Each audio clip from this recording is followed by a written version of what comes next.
أعوذ بالله من الشيطان الرجيم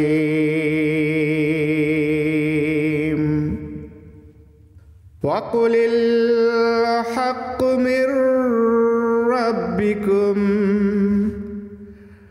فمن شاء فليؤمن ومن شاء فليكفر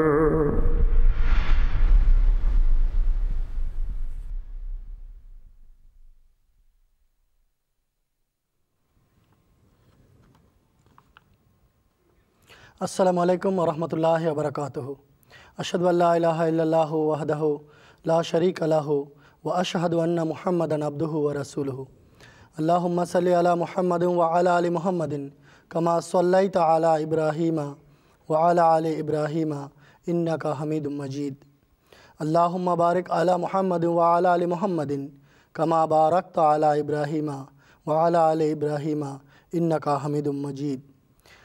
সুদর্শকবৃন্দ, আপনারা সবাই যে যেখানেই আছেন, আপনাদের সবাইকে আমাদের সত্যের সন্ধানের অনুষ্ঠান দেখার জন্য স্বাগত জানাচ্ছি, সাদর আমন্ত্রণ জানাচ্ছি আমাদের এই অনুষ্ঠানে। গত 3 দিন আপনারা আমাদের অনুষ্ঠান দেখেছেন।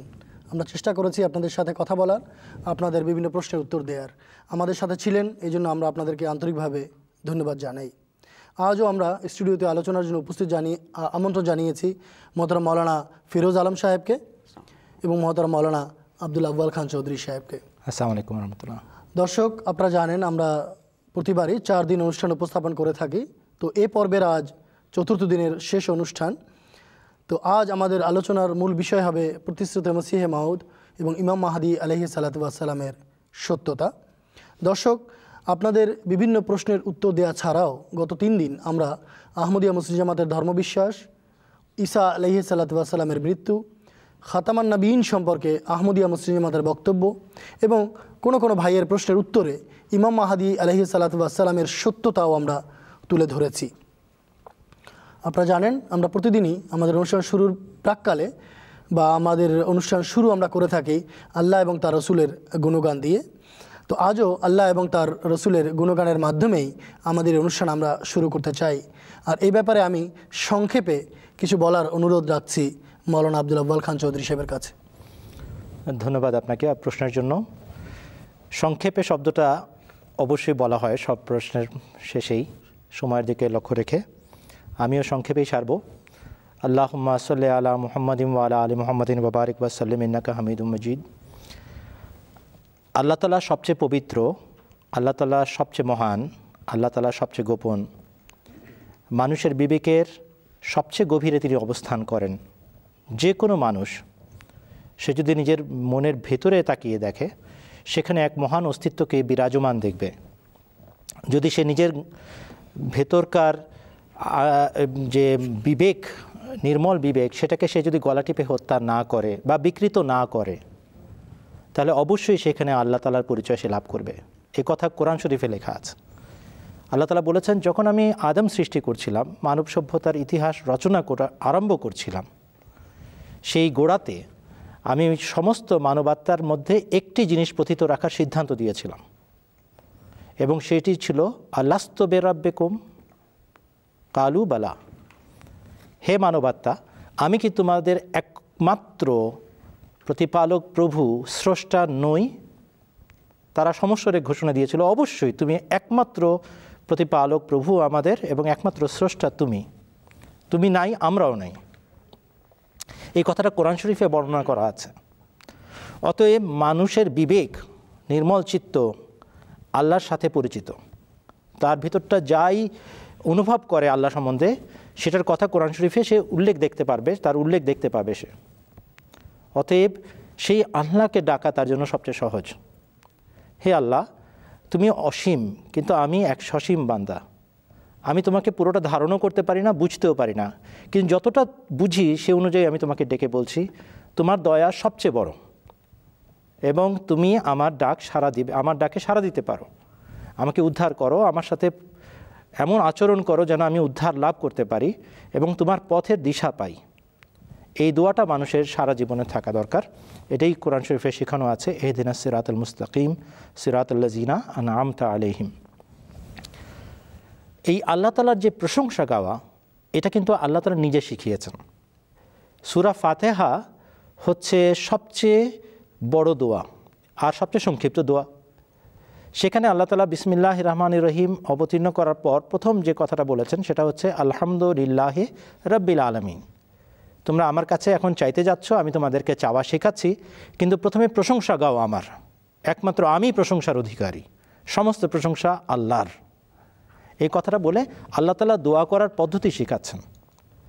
অতএব আমাদের দায়িত্ব, যখন আমরা আল্লাহ তাআলার সাথে সংযোগ স্থাপনের চেষ্টা করব, যখন তার পরিচিতি লাভের চেষ্টা করব, আমরা যেন আমাদের সাধ্যমতো বিনয় অবলম্বন করি এবং তার বড়ত্ব ঘোষণা করি, যতটুকু পারি তার প্রশংসা গাই। হযরত আকদাস মুহাম্মদ রাসূলুল্লাহ সাল্লাল্লাহু আলাইহি ওয়াসাল্লামের জীবনের একটি ঘটনা বলছি। একজন ব্যক্তি মসজিদে এসে তাড়াহুড়া করে দোয়া আরম্ভ করে দিল, হয় নামাজের ভিতরে প্রকাশ্য দোয়া করছিল কিংবা আলাদাভাবে দোয়া করছিল। সে আল্লাহ তাআলার কোনো প্রশংসা গায়নি, হযরত মুহাম্মদ সাল্লাল্লাহু আলাইহি ওয়াসাল্লামের জন্য আল্লাহর কাছে কোনো দোয়া করেননি। হুজুর সাল্লাল্লাহু আলাইহি ওয়াসাল্লাম দেখলেন সরাসরি সে তার দোয়া আরম্ভ করে দিল, যা চাওয়ার ছিল চাওয়া আরম্ভ করলো। তিনি বললেন, ফা আম্মা হাজা ফা আজেলা হাজা, এই ব্যক্তি তাড়াহুড়ো করছে।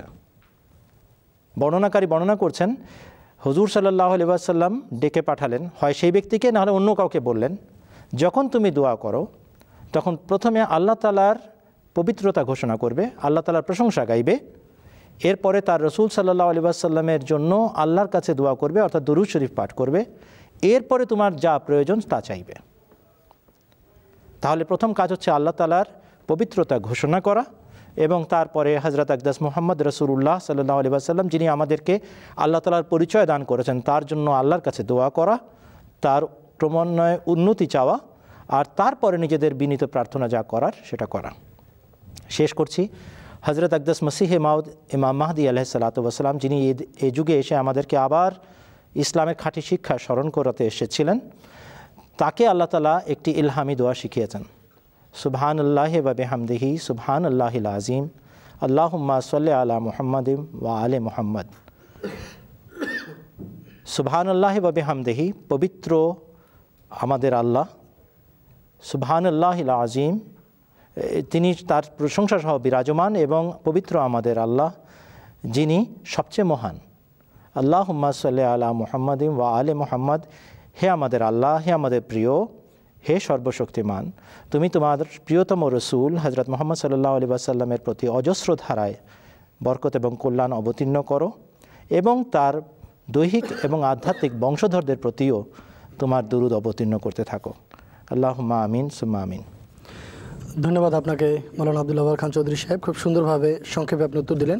শুধু দর্শক, আপনাদেরকে জানিয়ে দিচ্ছি আপনারা আমাদের সাথে সরাসরি অনুষ্ঠানে যোগ দিতে পারেন। আজকে আমাদের অনুষ্ঠান 1.5 ঘন্টার অনুষ্ঠান, তো আমাদের লাইনগুলো সচল আছে, আপনারা আমাদেরকে সরাসরি ফোনের মাধ্যমে প্রশ্ন করতে পারেন। এছাড়া ফ্যাক্স এবং ইমেইলের মাধ্যমে আপনারা আপনাদের প্রশ্ন পাঠাতে পারেন। টেলিভিশনের পর্দায় প্রদর্শিত নাম্বারগুলো টুকে নিন এবং আপনারা আপনাদের সময় সুযোগ মতো ফোন করুন। সুদর্শকবৃন্দ, আমরা সবসময় আহমদিয়া মুসলিম জামাতের ধর্মবিশ্বাস কী এটি সুস্পষ্টভাবে আপনাদেরকে জানিয়ে দিতে চাই এবং সবসময় শুনিয়েও থাকি। আজও হয়তো অনেক নতুন নতুন দর্শক এসেছেন, আমাদের অনুষ্ঠান দেখছেন, তো অনুষ্ঠানের শুরুতেই আমরা এখন শুনে নিব আহমদিয়া মুসলিম জামাতের ধর্মবিশ্বাস কী। চলুন আহমদিয়া মুসলিম জামাতের পবিত্র প্রতিষ্ঠাতা হযরত মির্জা গোলাম আহমদ কাদিয়ানী আলাইহিস সালাতু ওয়াস সালামের লেখা থেকে একটি উদ্ধৃতি আমরা শুনে নিই।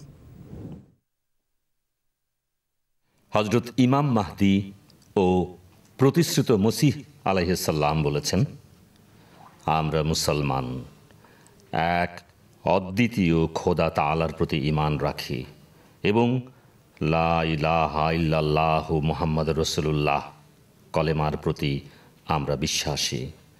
আমরা কোরআনকে খোদার কিতাব এবং তাঁর রসুল খাতামুল আম্বিয়া হযরত মুহাম্মদ সাল্লাল্লাহু আলাইহি ওয়াসাল্লামকে মানি।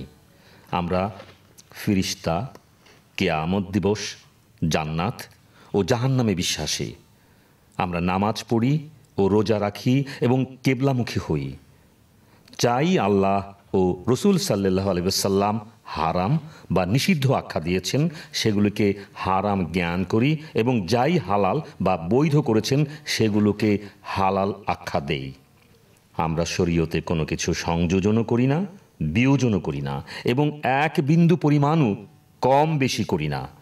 আমরা রাসূলুল্লাহ সাল্লাল্লাহু আলাইহি ওয়াসাল্লামের মাধ্যমে যাই পেয়েছি আমরা এর হিকমত বুঝি বা না বুঝি কিংবা এর অন্তর্নিহিত তত্ত্ব নাই বা উদ্ধার করতে পারি, আমরা তা গ্রহণ করি।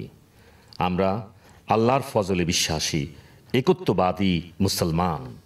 নুরুল হক পুস্তক, প্রথম খণ্ড, পৃষ্ঠা 5।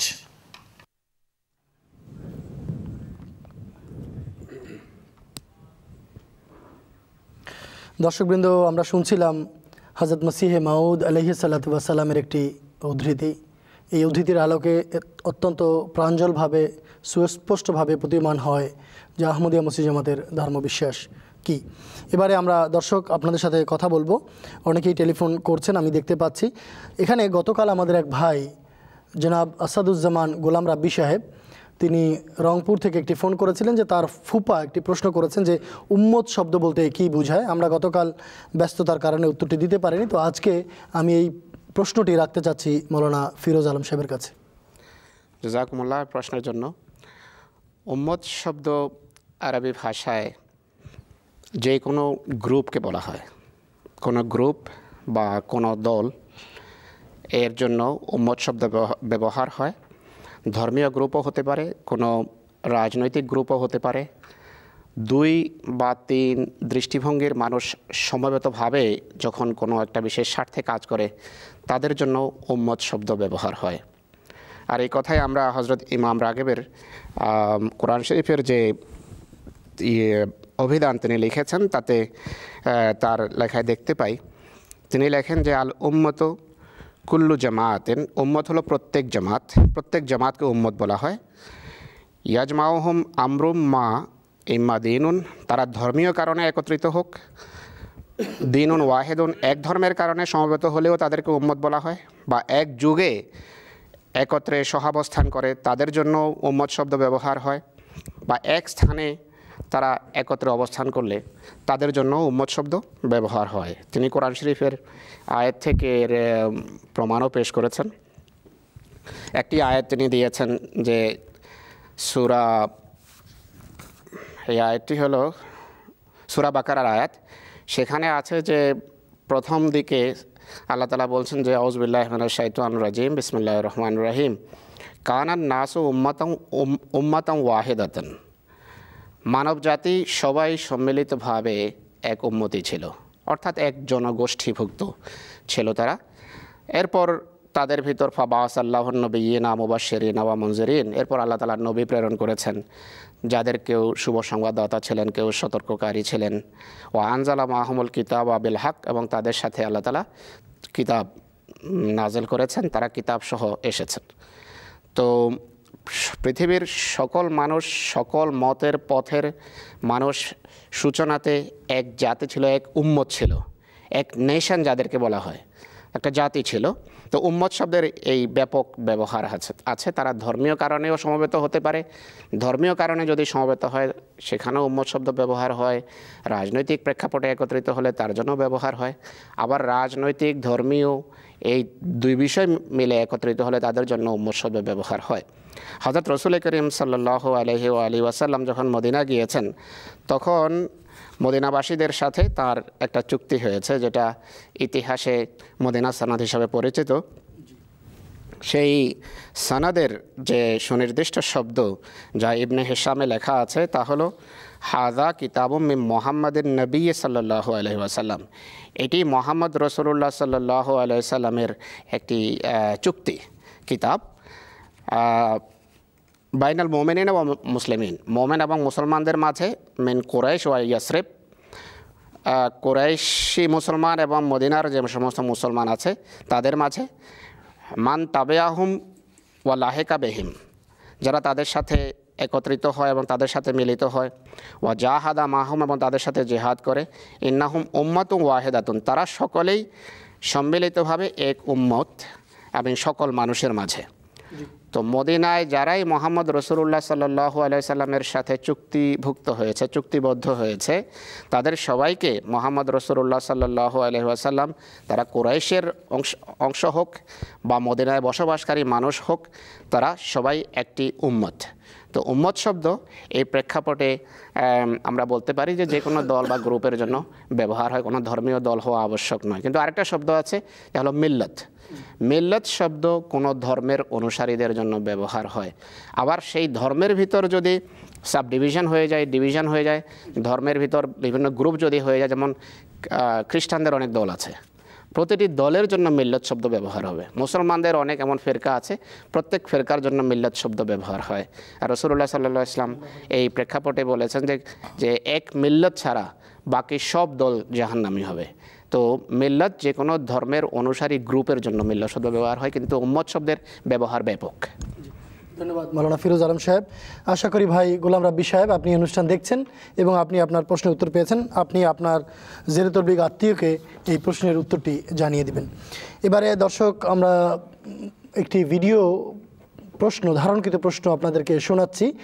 আমেরিকা থেকে আমাদের এক ভাই এই প্রশ্নটি করেছেন, শুনে নেওয়া যাক তিনি কি প্রশ্ন করছেন। আসসালামু আলাইকুম, আমি যুক্তরাষ্ট্রের নিউ ইয়র্ক থেকে সৌদ চৌধুরী বলছি। আমার প্রশ্ন হলো, আজকে পাকিস্তানে আহমেদীদের উপরে যে অত্যাচার হচ্ছে এর প্রেক্ষাপটে আমাদের খলিফা তুলমাসি সানির সময় কাদিয়ান থেকে রাবুয়াতে হিজরত করেছিলেন। আমার প্রশ্ন হলো যে ইমাম মেহেদী আলাইহিসসালাম এবং তার খলিফারা কি জানতেন না যে পাকিস্তানে এইভাবে অত্যাচার হবে? যদি জেনেই থাকতেন তাহলে কেন মাইগ্রেট করলেন, কেন হিজরত করলেন? এটা আমার জানার খুব ইচ্ছা। আমি বহুবারই প্রশ্ন করেছি, আমি খুব স্যাটিসফ্যাক্টরি উত্তর বা সন্তোষজনক কোনো উত্তর আমি পাইনি। ধন্যবাদ।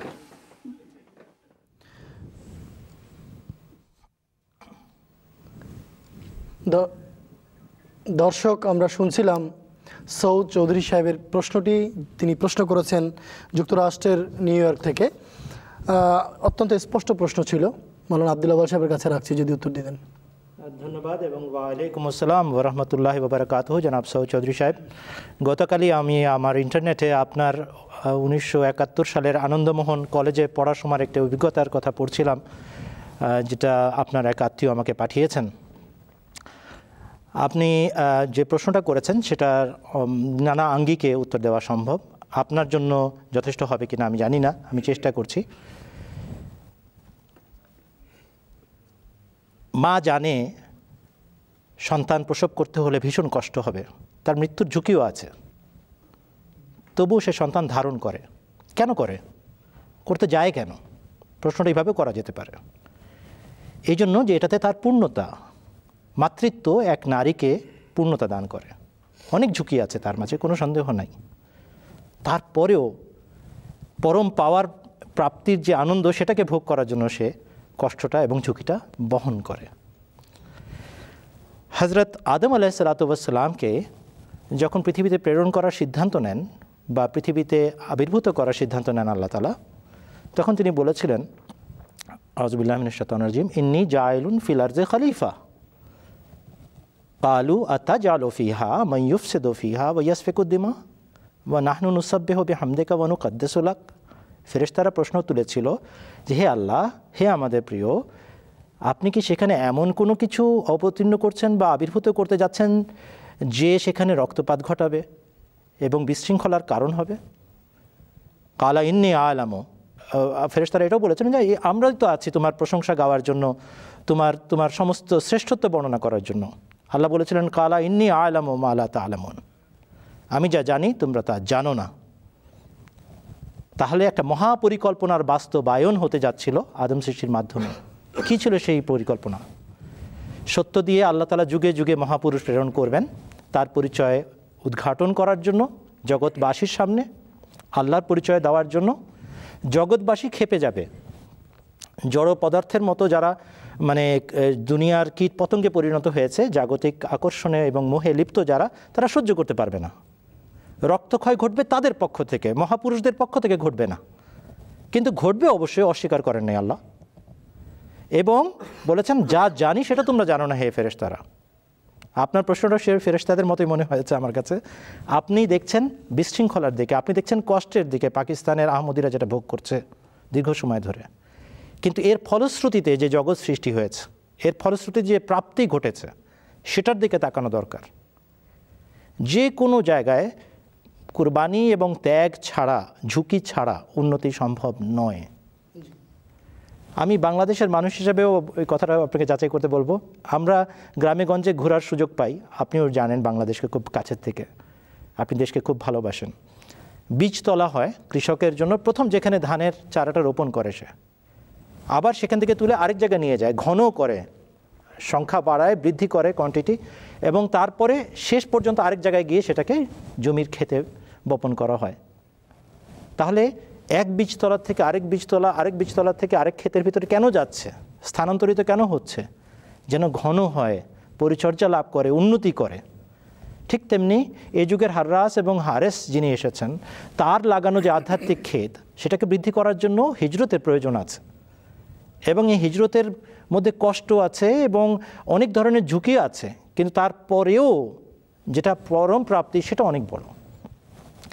আজ পাকিস্তানের নির্যাতন এবং অত্যাচার আহমদীদেরকে সারা বিশ্বে পরিচিত করে দিয়েছে, একটি আন্তর্জাতিক পরিচিতি দান করেছে, একটি আন্তর্জাতিক অবস্থা এবং অবস্থান দান করেছে। এটা কখনোই হিজরত ছাড়া সম্ভব ছিল না। আর্থিক স্বাচ্ছন্দ্যের কথা বলেন, জাগতিক উন্নতির কথা বলেন, শিক্ষা দীক্ষার কথা বলেন, জাগতিক সমস্ত মানদণ্ডে দেখেন এই যে নির্যাতন, এই যে অত্যাচার 1974 সালে, 1984 সালে, তারপরে একাধারে চলেছে এবং চলছে, সেটার ফলশ্রুতিতে আল্লাহ তাআলা কত কি দিয়েছেন। অতএব যখন নিড়ানি দেওয়া হয়, কষ্ট হয়, অনেক ক্ষতি হয় বাহ্যত, কিন্তু নিড়ানিতে জমি উর্বর হয় এবং তার কারণে আপনার ফসল বেশি ফলে এবং উৎকৃষ্ট মানের ফসল লাভ হয়। অতএব আমার ক্ষুদ্র জ্ঞানে আমি এইটুক বলবো যে এটা দরকার ছিল। হজরত মুসলিম মাউদ রাদিয়াল্লাহু আনহু কেবল জানতেন না, তিনি যার প্রতিনিধিত্ব করছিলেন হজরত মসিহ মাউদ আলাইহিস সালামও আল্লাহ তাআলার পক্ষ থেকে জেনেছিলেন তার জামাতের ঘোর বিরোধিতা হবে, এবং তিনি তার জীবদ্দশায় বলে গেছিলেন, এখনও আমি জানি না যে কত বন্ধুর পথ আমাকে পাড়ি দিতে হবে, অতএব যাদের পা নরম তাদেরকে এখনই বিদায়ের সালাম। আনওয়ারুল ইসলাম পুস্তকে লিখে গেছেন। বিভিন্ন জায়গায় তার উল্লেখ আছে যে আমি তোমাদেরকে কণ্টকময় পথে আহ্বান জানাচ্ছি, ফুলের মালা দিয়ে কেউ তোমাদেরকে বরণ করতে যাচ্ছে না। যে কোনো নবী কথা বলে দেন। অতএব আমরা জানতাম, খলিফারা জানতেন, কিন্তু এটাই পথ যেটা আমাদের জন্য নির্ধারণ করা হয়েছে। সমস্ত আহমদীদেরকে স্মরণ রাখতে হবে, এই জামাত আধ্যাত্মিক উন্নতির আহ্বান জানায়, আল্লাহ নৈকট্যের কথা বলে, রসুল আকরাম সাল্লাল্লাহু আলাইহি ওয়াসাল্লামের শাফাত লাভের কথা বলে, কিন্তু তার পাশাপাশি এই কথাও বলে কঠিন পরীক্ষা দিয়ে আল্লাহ নৈকট্য লাভ করতে হয়। ইন্নাকা কাদেহুন ইলা রাব্বিকা কাদহান ফামুলাকিহি। ধন্যবাদ। ধন্যবাদ আপনাকে মাওলানা সাহেব। জি, এই ভদ্রলোককে আমিও সালাম জানাই। জাযাকুমুল্লাহ, ধন্যবাদ আপনাকে প্রশ্নের জন্য। আসলে এই আপত্তি বা হয়তো আপত্তি না, আপনার একটি প্রশ্ন, এটি যদি বৈধ হয় তাহলে হজরত মুহাম্মদ সাল্লাল্লাহু আলাইহি ওয়াসাল্লামের জীবনকে দেখুন। মদিনায় গিয়ে তো খুব কমই শান্তিতে ঘুমোতে পেরেছেন। যাওয়ার পরে বদরের যুদ্ধ, তারপর ওহদের যুদ্ধ, তারপর গজওয়ায়ে বনি মুস্তালাক, তারপর পরীক্ষার যুদ্ধ, এভাবে একের পর এক 10 বছর অনবরত যুদ্ধের ভিতরে তাকে কাটাতে হয়েছে। তার অর্থ কি মুহাম্মদ রাসূলুল্লাহ সাল্লাল্লাহু আলাইহি ওয়াসাল্লাম জানতেন না? অবশ্যই তাকে জানানো হয়েছে, কিন্তু এটি সত্যের চির অদৃষ্ট, যা মৌলানা সাহেব। ধন্যবাদ। ধন্যবাদ আপনাদেরকে। খুব সুন্দর আলোচনা আমরা শুনলাম ভাই সৌদ চৌধুরী সাহেব। আশা করি আপনি আপনার প্রশ্নের সন্তোষজনক উত্তর পেয়েছেন। আপনার যদি আরও কোনো প্রশ্ন থাকে আপনি আমাদের সাথে ফোনে কথা বলতে পারেন, আমাদের লাইনগুলো সচল আছে। এখানে আমি দেখতে পাচ্ছি যে জহিরুল ইসলাম সাহেব একজন আহমদী অতিথি, তিনি জলপাইগুড়ি ভারত থেকে ফোন করেছেন, 3 নম্বর লাইনে আছেন। আসসালামু আলাইকুম। ওয়ালাইকুম আসসালাম। ওয়ালাইকুম আসসালাম। আমি জলপাইগুড়ি জেলায় চালহাটি থেকে বলছি আর কি, ভারত। বলুন। শিলিগুড়ি মিশন থেকে। জি জি। জলপাইগুড়ি জেলায়। জি জি। হ্যাঁ, আমি একজন ও আহমদি, নন মাহমুদি। হ্যাঁ, জলপাইগুড়ি জেলার চালহাটি থেকে বলছি। হ্যাঁ, ভারত। জি জি, আমরা বুঝতে পারছি, আপনি বলুন, আপনার প্রশ্নটি করুন। ও আচ্ছা, আমার প্রশ্ন হচ্ছে যে সারা বিশ্বে মুসলিম ভাইদের শান্তির জায়গায় অশান্তি কেন? আচ্ছা আচ্ছা, হ্যাঁ। খুব ভালো একটি প্রশ্ন আপনি করেছেন। সারা বিশ্বে মুসলমান ভাইদের মধ্যে আজ এত অশান্তি, হানাহানি কেন? তো এই বিরাজমান যে পরিস্থিতি, এটি নিয়ে তার প্রশ্ন উত্তর দিতেন যদি। আমি প্যানেলের কাছে রাখছি প্রশ্নটি। আপনাকে অনেক ধন্যবাদ এত দূর থেকে প্রশ্ন করার জন্য। সারা বিশ্বে যে হানাহানি অশান্তি বিরাজ করছে মুসলমানদের ভিতর, উনি মুসলমান বলেছেন নাকি সারা বিশ্ব? মুসলমানদের ভিতর এই যে অশান্তি, এই বিশৃঙ্খলা, এটি এই জন্য যে আল্লাহ তাআলা তাদেরকে সংশোধন করার জন্য একজনকে প্রেরণ করেছিলেন। তারা তাকে মানেনি, গ্রহণ করেনি, ঔদ্ধত্য প্রদর্শন করেছে, বিরোধিতা করছে, কাফের আখ্যা দিচ্ছে, কুফরি ফতোয়া দিচ্ছে তার বিরুদ্ধে। তো বিশৃঙ্খল এবং বিভ্রান্ত মানুষকে একত্রিত এক হাতে সমবেত করার জন্যই তো আল্লাহর পক্ষ থেকে মহাপুরুষ এসে থাকেন। তাকে গ্রহণ না করলে কখনো শান্তি আসতে পারে না। মোহাম্মদ রসুলুল্লাহর যুগে শান্তি শুধু তাদের ভিতর প্রতিষ্ঠিত হয়েছে যারা মোহাম্মদ রসুল্লাহকে মেনেছেন। তো আজও মুসলমানদের এই যে দৈন্যদশা, এক দেশ অন্য দেশের উপর আক্রমণ করছে, এক ফিরকা অন্য ফিরকার উপর আক্রমণ করছে, বরং শত্রুদেরকে সাহায্য করছে নিজের ভাইকে মারার জন্য, এই অবস্থা ঘুচবে না, কাটবে না, দূর হবে না যতক্ষণ পর্যন্ত খোদা প্রেরিত মহাপুরুষকে মানুষ না মানে। খোদা প্রেরিত মহাপুরুষ হযরত ইমাম মাহদী আলাইহিস সালাম, মসিহ মউদের মাধ্যমেই শান্তি প্রতিষ্ঠিত হবে। রাসূলুল্লাহ স্পষ্টভাবে এই কথা বলেছেন। সেহাতে এই কথা লেখা আছে যে ইমাম মাহদী যখন আসবেন তার মাধ্যমে পৃথিবীতে শান্তি এবং ইনসাফ আর সুবিচারের বাতাস বইবে। যেই নৈরাজ্য, বিশৃঙ্খলা এবং জুলম এবং অত্যাচারের রাজ আজকে পৃথিবীতে বিরাজ করছে, সেটি শুধু ইমাম মাহদীকে মান্য করার মাধ্যমে দূর হতে পারে, অন্য কোনো রাস্তা নেই। ধন্যবাদ আপনাকে মাওলানা ফিরোজ আলম সাহেব। ভাই জহিরুল ইসলাম সাহেব, আশা করি উত্তর পেয়েছেন। যে সমস্যা বা যে রোগ ব্যাধি দেখা দিয়েছে, এর ওষুধও আছে। ওষুধ যদি ব্যবহার করা হয় তো রোগ ব্যাধি থেকে মুক্তি পাওয়া সম্ভব। এখন এটি নির্ভর করবে যে ওষুধ, যার অসুখ, সে ওষুধ কতটা সঠিকভাবে ব্যবহার করছে তার উপরে। এখন এখানে আমরা দেখতে পাচ্ছি 2 নম্বর লাইনে আমাদের চট্টগ্রাম থেকে একজন সনাতন ধর্মের অনুসারী ভাই লাইনে আছেন। আমরা তার সাথে কথা বলবো। আমি নামটা পুরো বুঝতে পারছি না। বড়ুয়া বাবু লাইনে আছেন আপনি? আদাব। চট্টগ্রাম থেকে বড়ুয়া বাবু, আপনি কি লাইনে আছেন? সম্ভবত লাইনটি আমরা হারিয়ে ফেলেছি। এখানে আমি আসলে এখানে আজিমুল হক সাহেব মিরপুর ঢাকা থেকে একটি প্রশ্ন করেছেন, আর একই ধরনের প্রশ্ন করতে চেয়েছেন। এখানে প্রেম চোষ বড়ুয়া ওনার নাম লিখেছেন, সনাতন ধর্মের অনুসারী, চট্টগ্রাম থেকে। ইমাম মাহদী আলাইহিস সালামের সত্যতা কোরআন ও হাদিস থেকে বুঝতে চাই, এটা ছিল আজিমুল হক সাহেবের। আর বড়ুয়া বাবুর প্রশ্ন ছিল যে মির্জা গোলাম মোহাম্মদ আলাইহিস সালামই যে প্রকৃত সংস্কারক, এর প্রমাণ কি? এই দুটি প্রশ্ন আমি আব্দুল আওয়াল সাহেবের কাছে রাখছি। ধন্যবাদ। নানাভাবে এই কথাটা বলা যায়। আমরা এটা বলতে পারি, যুগের দিকে তাকিয়ে দেখো, বেশিরভাগ লোক যদি আধ্যাত্মিকভাবে, নৈতিকভাবে রসাতলে গিয়ে থাকে, এটা অন্ধকার যুগ। সেই যুগে আলোকবর্তিকা নিয়ে আসেন আল্লাহর পক্ষ থেকে মহান পুরুষ মির্জা গোলাম আহমদ কাদিয়ানী আলাইহিস সালাম। তিনি এমন যুগে দাবি করেছেন যখন বেশিরভাগ লোক পথ হারিয়ে বসেছিল। মুসলমানদের বেশিরভাগ লোক এমন অধপতনে চলে গেছিল যখন লোকেরা হাহাকার করছিল, চিৎকার করছিল, হে আল্লাহ তুমি আমাদেরকে উদ্ধার করো। উদ্ধারকর্তা ঠিক সেই সময় এসেছেন। আবার দেখেন, যদি আমরা বলি যুগের পরিচয়ের পর, যুগের দুরবস্থার পর যে ব্যক্তি দাবি করছেন তার জীবনীর দিকে তাকিয়ে দেখেন, তিনি কেমন নিষ্কলুষ চরিত্রের অধিকারী এক ব্যক্তি। দাবির আগে সবাই এক বাক্যে স্বীকার করত যে এনার মতো পুত পবিত্র জীবনের অধিকারী আর দ্বিতীয়জন নাই। এই যে সাক্ষ্য, এটা প্রমাণ করে যে এর সাথে আল্লাহর সম্পর্ক গড়া হওয়া সম্ভব। ঠিক তাই হয়েছিল। আল্লাহ তাআলা তাকে যখন প্রেরণ করলেন, তাকে দায়িত্ব দিয়ে যখন আবির্ভূত করলেন, তখন লোকেরা খেপে গেল, না মানি না, মানব না। এই ঘটনাই ঘটেছিল হযরত মুহাম্মদ সাল্লাল্লাহু আলাইহি ওয়াসাল্লামের যুগে।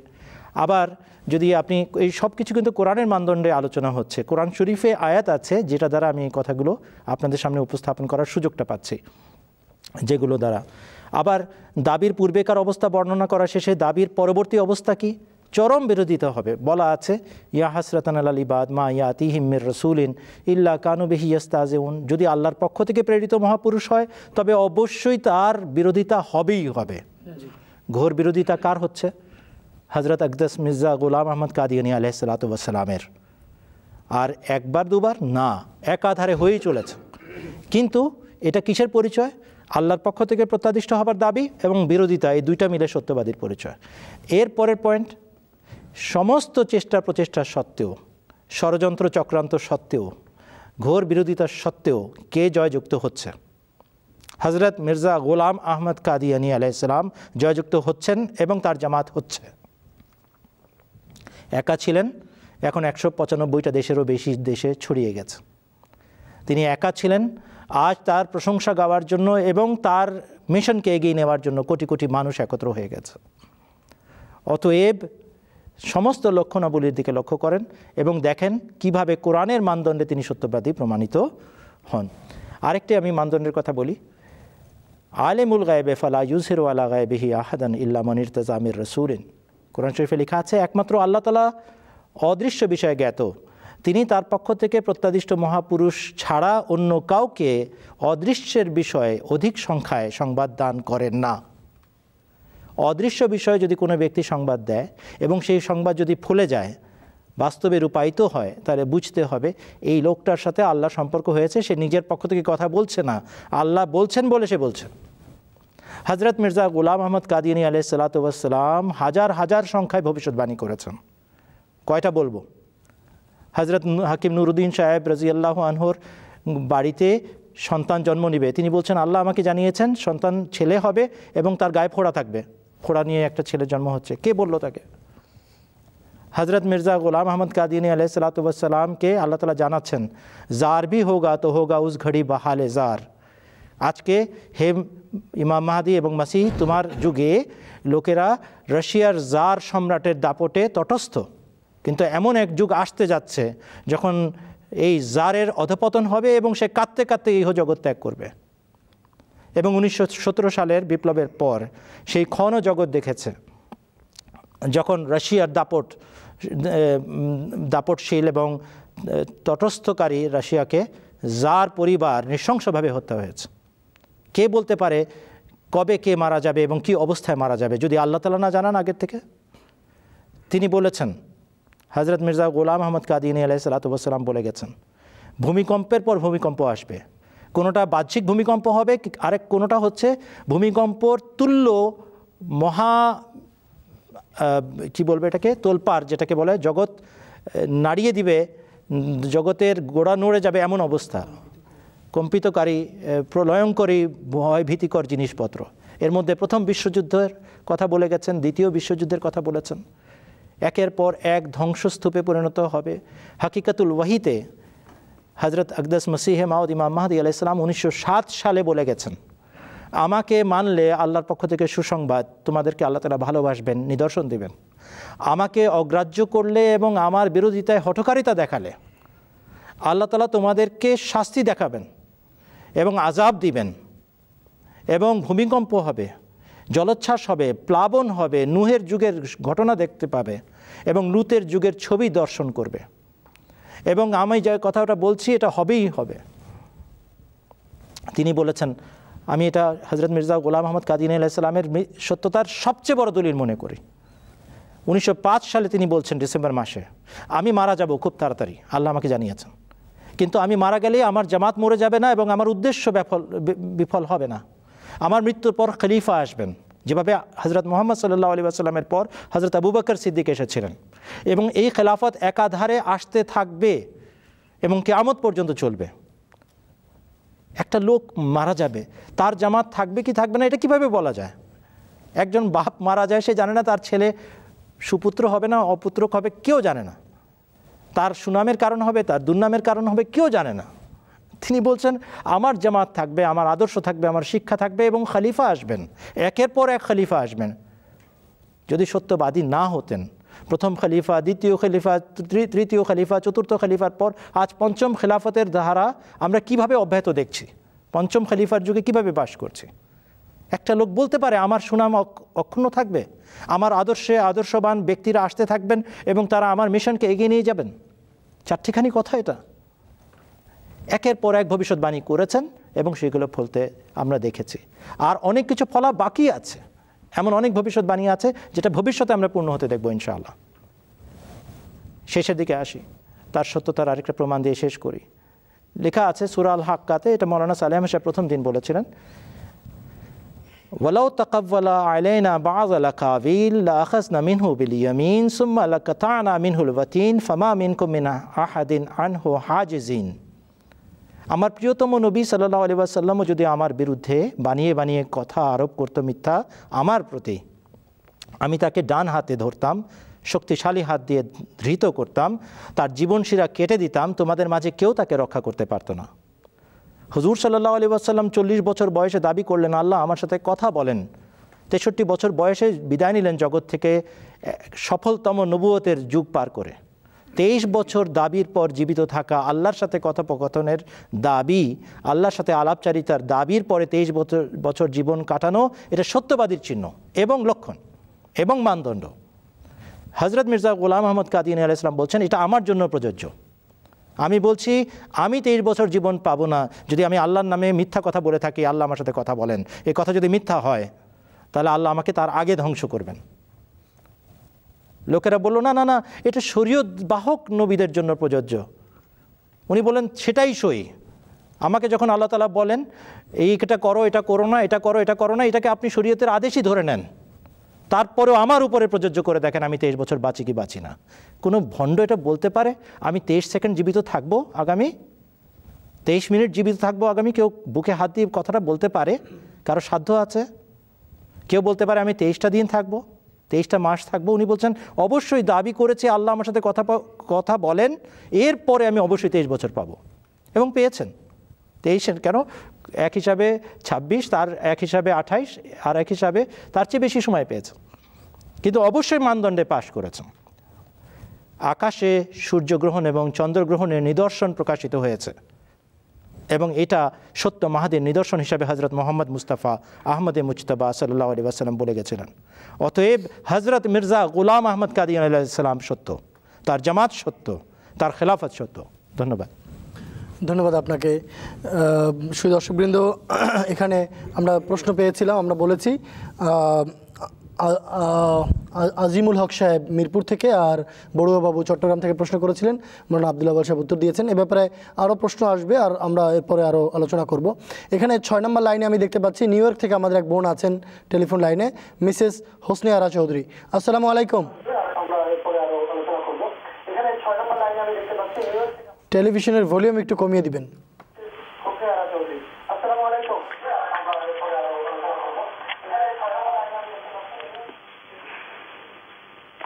হ্যালো হ্যালো, আসসালামু আলাইকুম। ওয়ালাইকুম সালাম। জি, আপনার প্রশ্ন করুন, আমরা শুনছি। আচ্ছা, আমি প্রথমেই বলি সত্যিকারের ইসলাম প্রচারের জন্য আপনাদের মোবারকবাদ জানাচ্ছি। আমি সত্যের সন্ধানের মতো এই অনুষ্ঠান বাংলাদেশকে ধর্ম ব্যবসায়ীদের ধর্ম নিয়ে রাজনীতি করা, ধর্ম মানুষের হাতে অস্ত্র তুলে দেয়, এই অসৎ কাজ থেকে আজকে সত্যের সন্ধান যে হেদায়েত করছেন, আমার মনে হচ্ছে বাঙালিরা ইনশাআল্লাহ পরবর্তী সময় সবাই সত্যের সন্ধান পাবে। আপনাদের আবার মোবারকবাদ জানাই, আপনাদের জন্য আমার অনেক দোয়া রইল।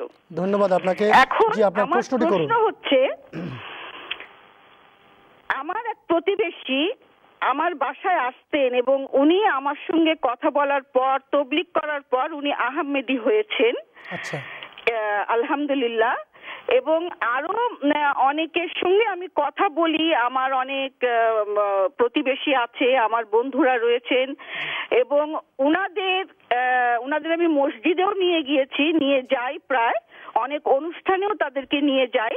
কিন্তু উনাদের একটা প্রশ্নের আমি উত্তরটা খুব ভালো মতো দিতে পারি না, আপনাদের কাছে আমি সাহায্য চাচ্ছি। সেটা হলো যে যখন আমরা চাঁদা দেই, আমরা অনেক ক্ষেত্রে আমাদের চাঁদা দিতে হয়, এবং যখন দেই এই চাঁদাগুলো ঠিক মতো প্রযোজ্য হচ্ছে কিনা সেই জিনিসটা ওনারা জানতে চান, যে কিভাবে কোনভাবে এটা খরচ হয় এবং কেমন ভাবে এটা তারা জানতে পারবে, সেই প্রশ্নটাই আমার আপনাদের কাছে রইল। বোন হোসনে চৌধুরী সাহেবা, আপনাকে অসংখ্য ধন্যবাদ। আপনি সত্য সন্ধানের সফলতা কামনা করেছেন এজন্য। আর আপনার প্রশ্নটিও খুব সুন্দর একটি প্রশ্ন। আমি প্রশ্নটি মাওলানা ফিরোজ আলম সাহেবের কাছে রাখছি। আপনাকে আমি ধন্যবাদ জানাই প্রশ্নের জন্য। আপনাকেও আহমদিয়া জগতে স্বাগতম। আপনি নিজেও নতুন আহমদি, কয়েক বছর পূর্বে আহমদিয়ত গ্রহণ করেছেন, আর এখন আপনি এই সত্যের প্রচার করছেন।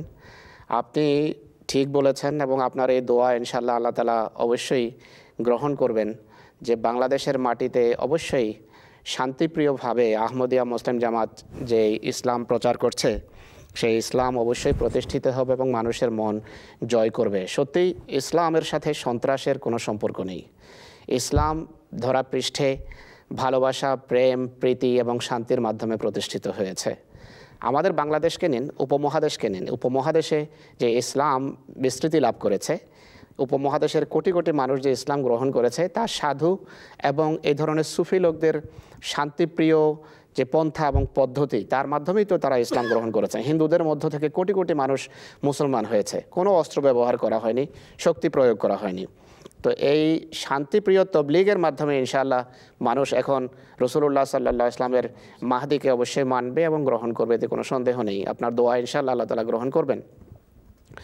আর প্রশ্নের দ্বিতীয় অংশ আপনার নতুন আহমদি বোনের, তো এই প্রশ্ন আরও অনেকেই করে থাকে যারা জানে না।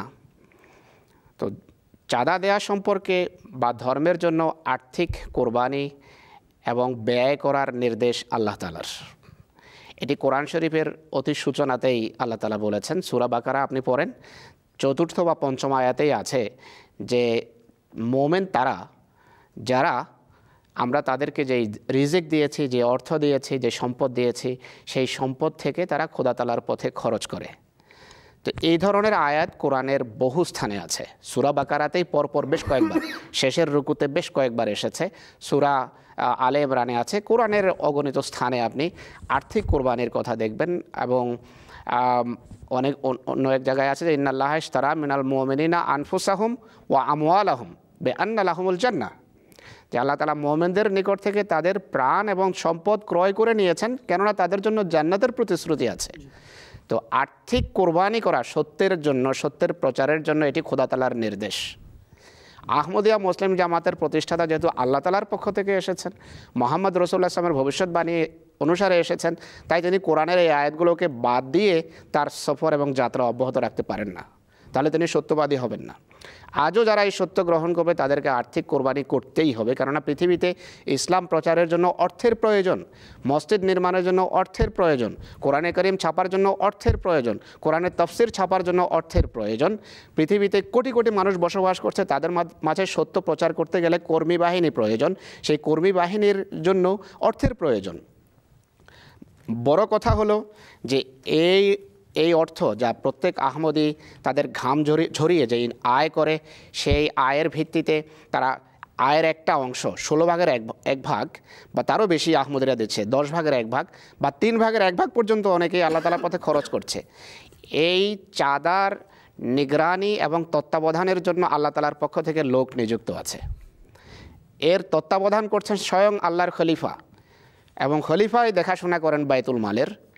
তাই কোনো ক্ষেত্রে যদি কোনো প্রকারের ভুল ত্রুটি হয়, এটি আল্লাহর খলিফা নিজে দেখবেন।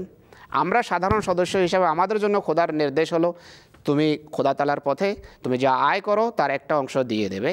বাকি খলিফা কোন খাতে কিভাবে সেটাকে চ্যানেলাইজ করবেন, কোন চ্যানেলে তিনি আফ্রিকার গরিবদের জন্য দিচ্ছেন, কোথায়ও কখনও যখন ভূমিকম্প হচ্ছে পৃথিবীর বিভিন্ন দেশে ভূমিকম্প কবলিত মানুষের জন্য প্রেরণ করছেন, বাংলাদেশে ঘূর্ণিঝড় দেখা দিলে সেখানে পাঠান, আইলাতে প্রভাবিত মানুষের জন্য পাঠান। তো আমরা যেহেতু কেন্দ্রে কাজ করি, আমরা জানি যে আল্লাহ তাআলার ফজলে একটি পয়সা সঠিক খাতে ব্যবহার হচ্ছে এবং সঠিক বিশ্লেষণের পর খলিফাতুল মসিহ সেইগুলোকে চ্যানেলাইজড করেন। তাই এই ব্যাপারে আমি আপনাকে নিশ্চয়তা দিতে পারি যে চিন্তার কোনো কারণ নেই। আপনার এবং আমার কাজ হলো খোদার নির্দেশকে মানা, যায় আল্লাহ তাআলার পথে আর্থিক কুরবানি করো, বাকি নিগরানি খলিফাতুল মসিহ করছেন। ধন্যবাদ। আপনাকে ধন্যবাদ বোন হোসনে আরা চৌধুরী, আপনাকেও। আশা করি আপনি আপনার প্রশ্নের উত্তর পেয়েছেন। এ ব্যাপারে যদি আরও আপনার কোনো প্রশ্ন থাকে আপনি লাইনে আসবেন, ইনশাল্লাহ আমরা চেষ্টা করব আপনার প্রশ্নের উত্তর দেওয়ার জন্য। এবারে 2 নম্বর লাইনে লন্ডন শহর থেকে এক ভাই প্রশ্ন করতে চাচ্ছেন, আমি তার ফোন কলটি নিচ্ছি। তিনি হচ্ছেন মিজানুর রহমান সাহেব। আসসালামু আলাইকুম। ওয়ালাইকুম সালাম। জি ভাই। হ্যালো। জি হ্যালো, আমরা শুনছি, আপনি আপনার প্রশ্নটি করুন। আচ্ছা, আপনাদেরকে অসংখ্য ধন্যবাদ যে সত্যের সন্ধানের মতো এত সুন্দর একটা অনুষ্ঠানে আমাকে একটি প্রশ্ন করার সুযোগ করে দেওয়ার জন্য। আপনাকে অসংখ্য ধন্যবাদ, আপনি আমাদের অনুষ্ঠানটি দেখছেন এই জন্য। আচ্ছা, তো আমার প্রশ্নটা আসলে এরকমের যে কোরআন শরীফের আসলে কোন আয়াতে কোন পৃষ্ঠায় সুস্পষ্টভাবে বলা আছে ইমাম মাহদী আলাইহিস সালাম সম্পর্কে, যে আসলে ইমাম মাহদী আলাইহিস সালাম আসবেন এবং ওনার প্রতি আল্লাহ তাআলার কি নির্দেশ যে ওনাকে আমাদের মানতে হবে এবং ওনার কাছে বয়াত নিতে হবে। আসলে এই মানা এবং বয়াত নেওয়া বলতে কি বোঝায়? আচ্ছা, এটা বলতে, হ্যাঁ এটাই। আচ্ছা মিজানুর রহমান সাহেব, আপনাকে আবারও ধন্যবাদ জানাচ্ছি, আপনি আমাদের অনুষ্ঠানটি দেখছেন এই জন্য এবং প্রশ্ন করেছেন। প্রশ্নটি অত্যন্ত স্পষ্ট ছিল, আমি আব্দুল আউয়াল সাহেবের কাছে রাখছি। কোরআন শরীফের সূরা আলী ইমরানের 82 নম্বর আয়াতে খোলেন। বিসমিল্লাহকে 1 নম্বর আয়াত ধরলে 82 হবে, 1 নম্বর না ধরলে বিসমিল্লাহকে 81 নম্বর আয়াত খোলেন। সেখানে লেখা আছে সমস্ত নবীদের কাছ থেকে আল্লাহ তাআলা একটি অঙ্গীকার নিয়েছিলেন, সেই ঘটনা। আউযু বিল্লাহি মিনাশ শাইতানির রাজিম। ওয়া ইয আখাযাল্লাহু মিসাকান নাবিয়িনা লামা আতাইতুকুম মিন কিতাবিন ওয়া হিকমাতিন সুম্মা জাআকুম রাসূলুম মুসাদ্দিকুল লিমা মাআকুম লা তু'মিনুন্না বিহি ওয়া লা তানসুরুন্নাহু ক্বালা আ'আকরারতুম ওয়া আখাযতুম আলা যালিকুম ইসরি ক্বালু আকরারনা ক্বালা ফাশহাদু ওয়া আনা মাআকুম মিনাশ শাহিদিন। এবং স্মরণ করো যখন আল্লাহ সমস্ত নবীদের কাছ থেকে অঙ্গীকার গ্রহণ করেছিলেন, এই কথা বলে অঙ্গীকার নিয়েছিলেন, আমি তোমাদেরকে শরীয়তের কিতাব দিয়ে পাঠাই বা শরীয়তের ব্যাখ্যা সম্বলিত শিক্ষা দিয়ে পাঠাই, যেভাবেই আমি পাঠাই না কেন, এরপর তোমাদের কাছে যদি এমন কোনো রসুল আসেন যিনি তোমাদের কাছে যা দেওয়া হয়েছে তার সত্যায়ন করছেন, বিরোধিতা করছেন না, তার সত্যায়ন করছেন, মুসাদ্দিকুল লিমা মাআকুম, যদি এরকম কোনো সত্যায়নকারী রসুল তোমাদের পরে আসেন, লা তু'মিনুন্না বিহি ওয়া লা তানসুরুন্নাহু, তাকে অবশ্যই তোমরা মানবে এবং তাকে অবশ্যই তোমরা সাহায্য করবে।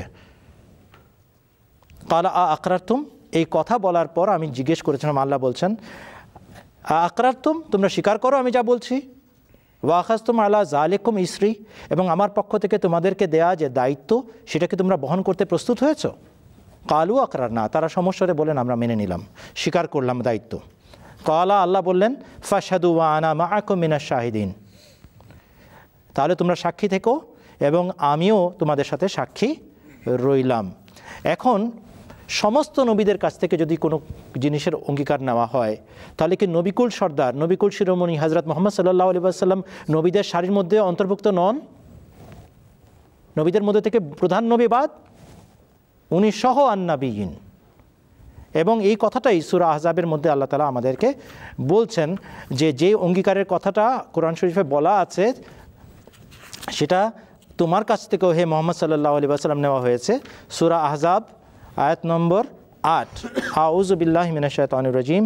ওয়া ইয আখাযনা মিনান নাবিয়্যিনা মিসাকাহুম ওয়া মিনকা ওয়া মিন নূহিম ওয়া ইব্রাহিম ওয়া মূসা ওয়া ঈসা ইবনে মারইয়ামা ওয়া আখাযনা মিনহুম মিসাকান গালিজা, এবং স্মরণ করো যখন আমরা সমস্ত নবীদের কাছ থেকে তাদের দৃঢ় অঙ্গীকার গ্রহণ করেছিলাম, এবং তোমার নিকট থেকেও হে মুহাম্মদ সাল্লাল্লাহু আলাইহি ওয়াসাল্লাম।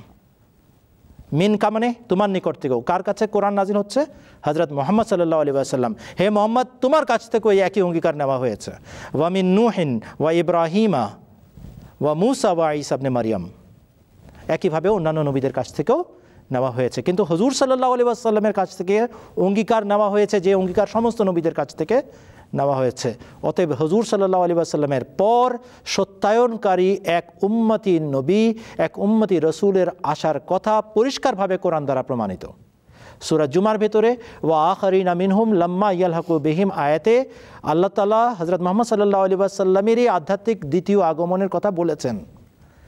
এর ব্যাখ্যা যখন জিজ্ঞেস করা হয়েছিল রসুল আকরাম সাল্লাল্লাহু আলাইহি ওয়াসাল্লামকে, 3 বার প্রশ্ন করার পর রসুলুল্লাহ সাল্লাল্লাহু আলাইহি ওয়াসাল্লাম হযরত সালমান ফারসি রাদিয়াল্লাহু আনহুর কাঁধের উপরে হাত রেখে বলেছিলেন, লাউ কানাল ঈমানু ইনদাস সুরাইয়া লানালাহু রাজুলুন আও রিজালুম মিন হাউলাই। ঈমান শূন্য যুগে এদের মধ্যে থেকে একজন বা একাধিকজন এসে সেই ঈমানকে উদ্ধার করবে। সূরা জুমাতে আগমনকারী মহাপুরুষের ভবিষ্যৎবাণী আছে, সূরা আলী ইমরানের মধ্যে আছে, এবং সূরা আহজাবের মধ্যে তার নির্দিষ্ট করে দেওয়া হয়েছে। হুজুর সাল্লাল্লাহু আলাইহি ওয়াসাল্লামের কাছ থেকেও অঙ্গীকার নেওয়া হয়েছে। আপনাকে আল্লাহ তাআলা সঠিক পথ দেখার এবং পালন করার সৌভাগ্য দান করুন। ধন্যবাদ। ধন্যবাদ আপনাকে ভাই মিজানুর রহমান সাহেব, আশা করি উত্তর পেয়েছেন। আমরা বারবার বলি আপনাদেরকে আহমদিয়াতের ভুবনে স্বাগতম। আপনারা গবেষণা করেন এবং যদি আপনাদের গবেষণার বেলায় কোনো ধরনের তথ্য প্রমাণের প্রয়োজন হয় আমরা আপনাদেরকে সহযোগিতা করতে প্রস্তুত আছি। আমরা যে কোনো সময় আপনাদেরকে সহযোগিতা করব ইনশাআল্লাহ। এরপরে এখানে 3 নম্বর লাইনে দেখতে পাচ্ছি একজন আহমদী অতিথি ভাই, তিনি আছেন লাইনে পঞ্চগড় থেকে, রিয়াজুল ইসলাম সাহেব। আসসালামু আলাইকুম। ওয়ালাইকুম আসসালাম। হ্যালো হ্যালো, আমরা শুনছি, আপনি আপনার প্রশ্নটি করুন ভাই। আমি পঞ্চগড় থেকে, বাংলাদেশ থেকে, পঞ্চগড় থেকে বলতেছি। জি জি বলুন। যে আমার প্রশ্নটা হচ্ছে যে কোরআন শরীফে সূরা আল মাইদা 3 নম্বর আয়াতে বলা হয়েছে যে আজ আমি তোমাদের জন্য তোমাদের দিনকে পূর্ণ করলাম, তোমাদের প্রতি আমার অনুগ্রহ সম্পূর্ণ করলাম, আর ইসলামকে তোমাদের জীবন ব্যবস্থা হিসেবে মনোনীত করলাম। এছাড়া হযরত মুহাম্মদ সাল্লাল্লাহু আলাইহি সাল্লাম বিভিন্ন হাদিস শরীফে এসেছে, যেমন বুখারী, মুসলিম, মুওয়াত্তাতে এসেছে যে আমি মুহাম্মদ, আমি আহমদ, আমি বিলুপ্তকারী, আমার সাহায্যে কুফরকে বিলুপ্ত করা হবে, আমি সমবেতকারী, আমার পর লোকদের হাসরের ময়দানে সমবেত করা হবে, অর্থাৎ আমার পরে শুধু কিয়ামতই বাকি আছে, আমি সবার শেষে আগমনকারী, আমার পর আর কোনো নবী আসবে না। হযরত মুহাম্মদ সাল্লাল্লাহু আলাইহি সাল্লাম এই কথাটা বলেছে। আবার রাসূলুল্লাহ সাল্লাল্লাহু আলাইহি সাল্লাম বলেন, তিরমিজি হাদিস শরীফে আছে, ও নবিয়তের ধারা বন্ধ করে দেওয়া হয়েছে, আমার পর আর কোনো নবী এবং রাসূল আসবে না। এরপরে আপনারা বলতেছেন যে গোলাম আহমদ এসেছেন বা আপনি ইমাম মাহদী আসবে, তো এই বিষয়টা একটু আমাকে খুলে বলবেন। আর আমি শুনেছি যে আপনারা যে সূরা ফাতিহার মানেটা দিয়েছেন, মানে অর্থ, আরবি অর্থটা, সেটা বলে আলাদা। আমাকে আপনি বললেন কোন সূরার কথা বললেন? সূরা ফাতিহার অর্থটা একটু শোনাবেন। আচ্ছা, সূরা ফাতিহার অর্থ শোনাবেন। আচ্ছা ভাই, ধন্যবাদ রিয়াজুল ইসলাম সাহেব, আপনার প্রশ্নের লম্বা প্রশ্ন আপনি করেছেন। প্রশ্নটি ফিরোজ আলম সাহেবের কাছে রাখছি। প্রশ্নের জন্য অনেক ধন্যবাদ আপনাকে। এত দূর থেকে বাংলাদেশের অত্যন্ত উত্তর অঞ্চল থেকে আপনি প্রশ্ন করেছেন। সার কথা হলো যে শরীয়ত পরিপূর্ণতা লাভ করেছে, আপনি যা বলতে চেয়েছেন। সূরা মায়েদার আপনি 4 নম্বর আয়াতের কথা বলেছেন যে আলিয়াউমা আকমালতু লাকুম দীনাকুম, দিন পরিপূর্ণতা লাভ করেছে, নেয়ামত পরিপূর্ণ হয়ে গেছে, কারো আসার দরকার কি? এটি হলো আপনার প্রশ্ন। আর আরও বেশ আপনি হাদিস শুনিয়েছেন যে নবুয়ত শেষ, আর কোনো নবী আসতে পারে না। তো এই প্রসঙ্গে প্রথম কথা হলো শরীয়ত সম্পূর্ণ হয়েছে, পরিপূর্ণ হয়েছে। আপনার এই কথার সমর্থনে একটা হাদিসও আছে। হাদিসে আছে যে নবুয়ত রূপী একটা গৃহ নির্মিত হয়েছে, রাসূলুল্লাহ সাল্লাল্লাহু আলাইহি সাল্লাম সেই গৃহের শেষ ইট। বলা হলো যে এই গৃহটি কত সুন্দর, কিন্তু কোনার একটা ইট এখনও লাগানো হয়নি। এই ইটটা যদি লাগানো হতো কত সুন্দর দেখাতো এই প্রাসাদকে, নবুয়তরূপী প্রাসাদকে, শরীয়তরূপী এই প্রাসাদকে।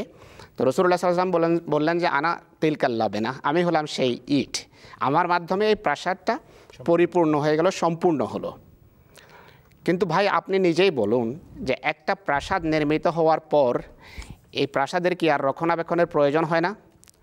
প্রাসাদকে কি পরিষ্কার করার জন্য, ঝাড়ার জন্য কারো প্রয়োজন নাই? কাল কি প্রভাবিত করবে না সেই প্রাসাদকে? কালের প্রবাহে কি সেই প্রাসাদের বিভিন্ন স্থানে উই পোকা বা মাকড়সা ঘর করবে না? এইসব কি পরিষ্কার করতে হয় না? এই যে বাস্তব সত্য, এইটা কি আপনি উপেক্ষা করতে পারেন? কোনো বিবেকবান ব্যক্তি এই প্রশ্নগুলোর উত্তরে না বলতে পারে না। কাল ধর্মকেও প্রভাবিত করে, কাল সত্যকেও প্রভাবিত করে। স্বয়ং হজরত মুহাম্মদ রাসূলুল্লাহ এই কথা বলেছেন যে তিনি যে শিক্ষা নিয়ে এসেছিলেন সেই শিক্ষার উপর একদিন পতনের যুগ আসার কথা। তিনি বলেছেন যে আমার উম্মত 72, ইহুদি 73 ভাগে বিভক্ত হয়েছে, ইহুদি 72 ভাগে বিভক্ত হয়েছে, আমার উম্মত 73 ভাগে বিভক্ত হবে। এটি পতনের দিকে ইশারা, এটি অধপতনের দিকে ইশারা। এমন যুগের জন্য হজরত মুহাম্মদ রাসূলুল্লাহ সাল্লাল্লাহু আলাইহি ওয়াসাল্লাম ভবিষ্যৎবাণী করেছেন যে উম্মতের ভিতর মাহদী আসবেন। তিনি এসে ওই উম্মতের সংস্কারের কাজ করবেন, সংশোধনের কাজ করবেন। এবং রাসূলুল্লাহ সাল্লাল্লাহু আলাইহি ওয়াসাল্লাম স্বয়ং তাকে ঈসা ইবনে মরিয়ম নাম দিয়েছেন এবং নবিউল্লাহ বলেছেন যিনি মাহদি হবেন তিনি ঈসা, কিন্তু তিনি নবিউল্লাহ হবেন, আল্লাহর নবী। মুসলিম শরীফের হাদিসে 4 বার তাকে নবী বলা হয়েছে। মুহাম্মদ রাসূলুল্লাহ যাকে নবী বলেছেন, আমরা কারা এই শব্দ হাদিস থেকে বের করে দেয়ার? আর এই কথা ঠিক যে শরীয়ত কামেল হয়ে গেছে, পরিপূর্ণতা লাভ করেছে, এখনও আর কেউ আসতে পারে না। শুধু মুহাম্মদী শরীয়তের সেবার জন্য, মুহাম্মদী ধর্মের খেদমতের জন্য এখন কেউ আসতে পারে। মুহাম্মদ রাসূলুল্লাহ সাল্লাল্লাহু আলাইহি ওয়াসাল্লামের আনুগত্যে, দাসত্বে, নবুয়তের দ্বার খোলা, এটা স্বয়ং মুহাম্মদ রাসূলুল্লাহ সাল্লাল্লাহু আলাইহি ওয়াসাল্লাম বলেছেন। আপনি যে হাদিস শুনিয়েছেন যে মুহাম্মদ সাল্লাল্লাহু আলাইহি ওয়াসাল্লামের পরে আর কোনো নবী নেই, লা নবিয়্যা বাদি, এটি আপনি বাংলা ভাষায় আসলে এইটি বলেছেন। হজরত রসুল করিম সাল্লাল্লাহু আলাইহি ওয়াসাল্লামের পবিত্র স্ত্রী হজরত উম্মুল মুমিনিন আয়েশা রাদিয়াল্লাহু আনহার সামনে মদিনার গলিতে এই আওয়াজ তার কানে ভেসে আসে যে কেউ বলছিলেন যে লা নবিয়্যা বাদি, লা নবিয়্যা বাদি, যে মুহাম্মদ রাসূলুল্লাহর পর আর কোনো প্রকারের নবী নেই। হজরত আয়েশা কি এই হাদিসের অর্থ জানতেন না? তিনি সেই সাহাবীকে তার কাছে ডাকেন এবং বলেন যে কুলু ইন্নাহু খাতামান নবিয়্যিন ওয়ালা তাকুলু লা নবিয়্যা বাদাহু। মুহাম্মদ রাসূলুল্লাহকে খাতামান নবিয়্যিন অবশ্যই বলো, কিন্তু এই কথা বলবে না যে হযরত মুহাম্মদ সাল্লাল্লাহু আলাইহি ওয়াসাল্লামের পর আর কোনো প্রকারের নবী নেই। হযরত আয়েশার আশঙ্কা দেখা দিয়েছে এই সাহাবীর বাক্য শুনে যে এইভাবে যদি কোনো ব্যাখ্যা বিশ্লেষণ না করে লা নবিয়্যা বাদের গান গাওয়া হয় তাহলে ভুল বোঝাবুঝি সৃষ্টি হতে পারে। তাই এই ভুল বোঝাবুঝির ফলশ্রুতি কী হবে? এর ফলে হযরত ঈসা যখন আসবেন, যার ভবিষ্যৎবাণী স্বয়ং মুহাম্মদ রাসূলুল্লাহ করেছেন, তাকে মানুষ মানবে না, নবিউল্লাহ হিসাবে গ্রহণ করবে না। এই জন্য হযরত আয়েশা সিদ্দিকা রাদিয়াল্লাহু আনহা সেই সাহাবীকে এটা বুঝাতে চেয়েছেন। আর এই কথা শুধু আমরা বলছি না, উম্মতের বরেণ্য সম্মানিত বড় বড় বুজুর্গেরা লিখে গেছেন যে একদিকে মুহাম্মদ রাসূলুল্লাহ বলছেন লা নবিয়্যা বাদি, আর অপরদিকে আছে যে ঈসা নবিউল্লাহ আসবেন। এর অর্থ কী? হযরত মহিউদ্দিন ইবনে আরবি, যিনি মুজাদ্দিদ ছিলেন, আপনিও জানেন, তিনি এর অর্থ করেছেন যে এর অর্থ হলো হযরত মুহাম্মদ সাল্লাল্লাহু আলাইহি ওয়া আলিহি ওয়াসাল্লামের পরে নতুন শরীয়ত, নতুন শিক্ষা নিয়ে কেউ আসবে না, নতুন দিন নিয়ে কেউ আসবে না, কিন্তু মুহাম্মদ রাসূলুল্লাহর ধর্মের অধীনে তার ধর্মের সেবার জন্য, তার ধর্মের খেদমতের জন্য উম্মতি নবী আসতে পারে, দাস নবী আসতে পারে। আর ঈসা আলাইহিস সালাম সেই দাস নবী, সেই উম্মতি নবী যিনি হযরত মুহাম্মদ রাসূলুল্লাহর ধর্মের খেদমতের জন্য পৃথিবীতে আসার কথা। আর কোরআনে কারীমে উম্মতে হযরত রাসূল করিম সাল্লাল্লাহু আলাইহি ওয়াসাল্লামের উম্মতের ভিতর মুহাম্মদ রাসূলুল্লাহর আনুগত্যে উম্মতি নবুয়তের রাস্তা খোলা আছে। এটা আমরা বলছি না, স্বয়ং কোরআন ঘোষণা করে। সূরা নিসার আয়াত নম্বর 70 আপনি খুলেন, সেই আয়াতে আছে ওয়ামাইয়তে ইল্লাহ ওয়ার রাসূলা, যে আল্লাহ এবং এই রসুল মুহাম্মদ সাল্লাল্লাহু আলাইহি ওয়াসাল্লামের আনুগত্য করবে, কি হবে? তার শাস্তি পাবে নাকি সে কোনো পুরস্কার পাবে? আয়াতের পরের অংশ বলছে যে সে পুরস্কার পাবে। আল্লাহর আনুগত্য করলে পুরস্কার পাওয়া যায়, মুহাম্মদ রাসূলুল্লাহকে মানলে পুরস্কার পাওয়া যায়। আপনার কাছে কোনো প্রমাণ নেই যে কোনো পুরস্কার পাওয়া যায়, আপনি সেই প্রমাণ দিতে পারবেন না। কিন্তু আমরা যেহেতু আল্লাহ তাআলার ফজলে কোরআনে কারীম বুঝি, ইমাম মাহদী এসে কোরআনে কারীম আমাদেরকে বুঝিয়েছেন। সূরা নিসা 70 নম্বর আয়াতে আছে যে আল্লাহ এবং মুহাম্মদ রাসূলুল্লাহর আনুগত্য করলে এমন মানুষ কি হয়? ফাউলাইকা মাআল্লাযিনা আনআমা আল্লাহু আলাইহিম মিনান নাবিয়্যিনা ওয়াস সিদ্দিকিনা ওয়াস শুহাদায়ে ওয়াস সালিহিন ওয়া হাসুনা উলাইকা রফিকা। মুহাম্মদ সাল্লাল্লাহু আলাইহি ওয়াসাল্লাম এবং আল্লাহ তাআলার আনুগত্য করলে এমন মানুষ নবীদের অন্তর্ভুক্ত হতে পারে, সিদ্দিকদের অন্তর্ভুক্ত হতে পারে, শহীদদের অন্তর্ভুক্ত হতে পারে, সালেদের অন্তর্ভুক্ত হতে পারে। সূরা নিসা 70। আবার স্মরণ করাচ্ছি আপনাকে, এই আয়াত ভালোভাবে পড়ুন। যদি কোনো পুরস্কার না পাওয়া যায় তাহলে উম্মতে মুহাম্মদিয়াতে কোনো প্রকারের পুরস্কারের দ্বার আর খোলা নেই, সকল নেয়ামতের দ্বার বন্ধ করা হয়েছে। মানে আমাদের যারা বিরোধিতা করে তাদের কথা অনুসারে, আমি সুনির্দিষ্টভাবে আপনাকে আক্রমণ করতে চাই না, কিন্তু যারা বলে যে এখন সব রাস্তা বন্ধ হয়ে গেছে, তারা মুহাম্মদী শরীয়তের ক্ষতি করছে। হযরত মুহাম্মদ রাসূলুল্লাহ পৃথিবীতে নেয়ামতের দ্বারকে বন্ধ করতে আসেননি, তিনি খুলতে এসেছেন। তিনি নেয়ামতের দ্বারকে প্রশস্ত করতে এসেছেন, বন্ধ করার জন্য আসেননি। আরও আয়াত আছে, মৌলানা সাহেব আমাকে স্মরণ করিয়েছেন। সূরা আরাফের 36 নম্বর আয়াত পড়ুন, সেই আয়াতে নবুয়তের রাস্তা খোলার কথা উল্লেখ আছে। সূরা হজের আয়াত আছে 76 নম্বর আয়াত, যে আল্লাহু ইয়াস্তাফি মিনাল মালাইকাতি রাসূলান ওয়া মিনান নাস। আল্লাহ তাআলা মনোনীত করেন ফেরেশতাদের মধ্য থেকে এবং মানুষের মধ্য থেকে কি? রসুল। আল্লাহ তাআলা রসুল মনোনীত করেন ফেরেশতাদের মধ্য থেকে এবং মানুষের মধ্য থেকে। তো আপনি এই আয়াত কোরআন থেকে বের করে দেন, এখানে বর্তমানকাল ব্যবহার হয়েছে, এখানে বলা হয়নি যে খোদা তাআলা অতীতে মনোনীত করতেন, বলা হয়েছে বর্তমানে আল্লাহ তাআলা মনোনীত করেন। আমাকে বলা হলে সময় অতি সংক্ষিপ্ত, তাই শেষ করতে হবে। এই বিষয়ে কোরআনে অনেক আয়াত আছে, আপনি নিজে যদি নিরপেক্ষ দৃষ্টিকোণ থেকে পড়েন তাহলে আহমদিয়া মতবাদ এবং দৃষ্টিভঙ্গির সমর্থনে আপনি অনেক আয়াত এবং কথা পাবেন। ধন্যবাদ আপনাকে রিয়াজুল ইসলাম সাহেব, আপনি আমাদের অনুষ্ঠান দেখতে থাকুন। এ ব্যাপারে আমাদের আরও অনেক প্রশ্ন আসবে, আরও অনেক আলোচনা হবে। আশা করি আপনি আপনার প্রশ্নের উত্তর পেয়েছেন। আরও যদি জানার থাকে পরবর্তীতে আমরা আপনার সাথে আলাপ করব। দর্শক, দেখতে দেখতে আমরা 1 ঘন্টা সময় পেরিয়ে এলাম। এখন ছোট্ট একটি বিরতি নিচ্ছি, বিরতির পর আবার ফিরে আসবো ইনশাআল্লাহ। আপনাদের সাথে তখন কথা হবে, আশা করি আপনারা আমাদের সাথেই থাকবেন। আসসালামু আলাইকুম। হে মুসিহ হে মাউদ, হে মুসিহ হে মাউদ, সালাম আজিকে তোমার সকাশে মাহাদিয়ে মাসউদ, সালাম আজিকে তোমার সকাশে মাহাদিয়ে মাসউদ, হে মুসিহ হে মাউদ, হে মুসিহ হে মাউদ। বহু পর্দার অন্তরালে ছেপেছিল ইসলাম, বহু পর্দার অন্তরালে ছেপেছিল ইসলাম, দিবানিশি তুমি মুসহে করিয়া দেখালে সে ইসলাম, দিবানিশি তুমি মুসহ করিয়া দেখালে সে ইসলাম, হে মুসিহ হে মাউদ, হে মুসিহ হে মাউদ। শয়তান আজি ইবলিস রূপে ইসলাম নাশ তরে, শয়তান আজি ইবলিস রূপে ইসলাম নাশ তরে, দজ্জালি ছায়া দুনিয়া জুড়িয়া ধরেছে নগুণ করে, দজ্জালি ছায়া দুনিয়া জুড়িয়া ধরেছে নগুণ করে, হে মুসিহ হে মাউদ, হে মুসিহ হে মাউদ।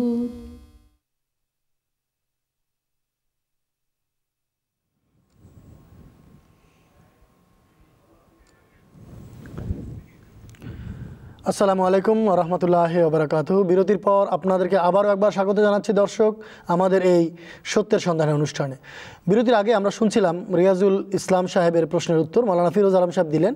আহমদিয়া মুসলিম জামাতের বক্তব্য অত্যন্ত স্পষ্ট খাতমে নবুয়ত সম্পর্কে। খাতমে নবুয়ত সম্পর্কে আহমদিয়া মুসলিম জামাতের পবিত্র প্রতিষ্ঠাতা অনেক লিখেছেন। তার একটি রচনা, ছোট্ট একটি উদ্ধৃতি এখন আমি আপনাদেরকে শোনাতে চাচ্ছি। চলুন শুনে নেওয়া যাক হযরত মির্জা গোলাম আহমদ কাদিয়ানী আলাইহিস সালাতু ওয়াস সালাম খাতমে নবুয়ত সম্পর্কে কী বলেছেন। এখন আকাশের নিচে কেবল একজনই নবী এবং একটি ঐশী গ্রন্থ বিদ্যমান, অর্থাৎ হযরত মুহাম্মদ মুস্তাফা সাল্লাল্লাহু আলাইহি ওয়াসাল্লাম, যিনি সমস্ত নবীর চেয়ে বেশি মর্যাদাশীল ও শ্রেষ্ঠ, আর সকল রসুলের চেয়ে অধিক সম্পূর্ণ, এবং যিনি হলেন খাতামান নবীন ও মানব শ্রেষ্ঠ, যার অনুসরণে খোদা প্রাপ্তি ঘটে আর আঁধার রাজ্যে দূরীভূত হয়। আর এই জগতেই সত্যিকার নাজাত লাভের লক্ষণাবলী প্রকাশিত হয়। আর কোরআন শরীফ হল খাঁটি ও পরিপূর্ণ পথ নির্দেশনা ও পবিত্রকরণ প্রভাবে ভরপুর, যার মাধ্যমে সত্যিকারের জ্ঞান ও তত্ত্ব লাভ হয় এবং মানবীয় দুর্বলতা থেকে মন পবিত্র হয় এবং মানুষ অজ্ঞতা, ঔদাসীন্য, সন্দেহের আবরণ থেকে নিষ্কৃতি লাভ করে হাক্কুল ইয়াকিন বা দৃঢ় বিশ্বাসের পর্যায়ে উপনীত হয়। বারাহিনে আহমদিয়া।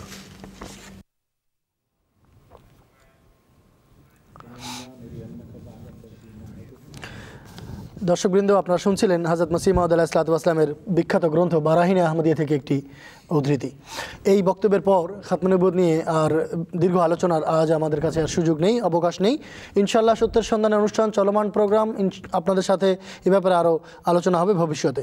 এখন আমি দেখতে পাচ্ছি এইখানে অনেকক্ষণ যাবৎ চাঁদপুরের, বাংলাদেশের চাঁদপুর জেলার চরদুখিয়া গ্রামের এক ভাই অনেকক্ষণ থেকে লাইনে আছেন, 4 নম্বর লাইনে। তার নাম জানানো হয়েছে কালু ভুইয়া। আসসালামু আলাইকুম। আসসালামু আলাইকুম ওয়া রাহমাতুল্লাহি ওয়া বারাকাতুহু। আমি রিয়াজ আহমেদ চৌদ্দখিয়া জামাতের পক্ষ থেকে হুজুরকে শুভেচ্ছা জানাচ্ছি এবং শুকরিয়া জানাচ্ছি অনুষ্ঠানের জন্য। আর চৌদ্দখিয়ার সমস্যা সমাধানের জন্য সবার কাছে দোয়া আবেদন করছি। এখন কালু ভাই এসে আমাদের এখানে যে তবলিগ আছেন উনি প্রশ্ন করবেন। জি জি জি, ওনাকে দিন।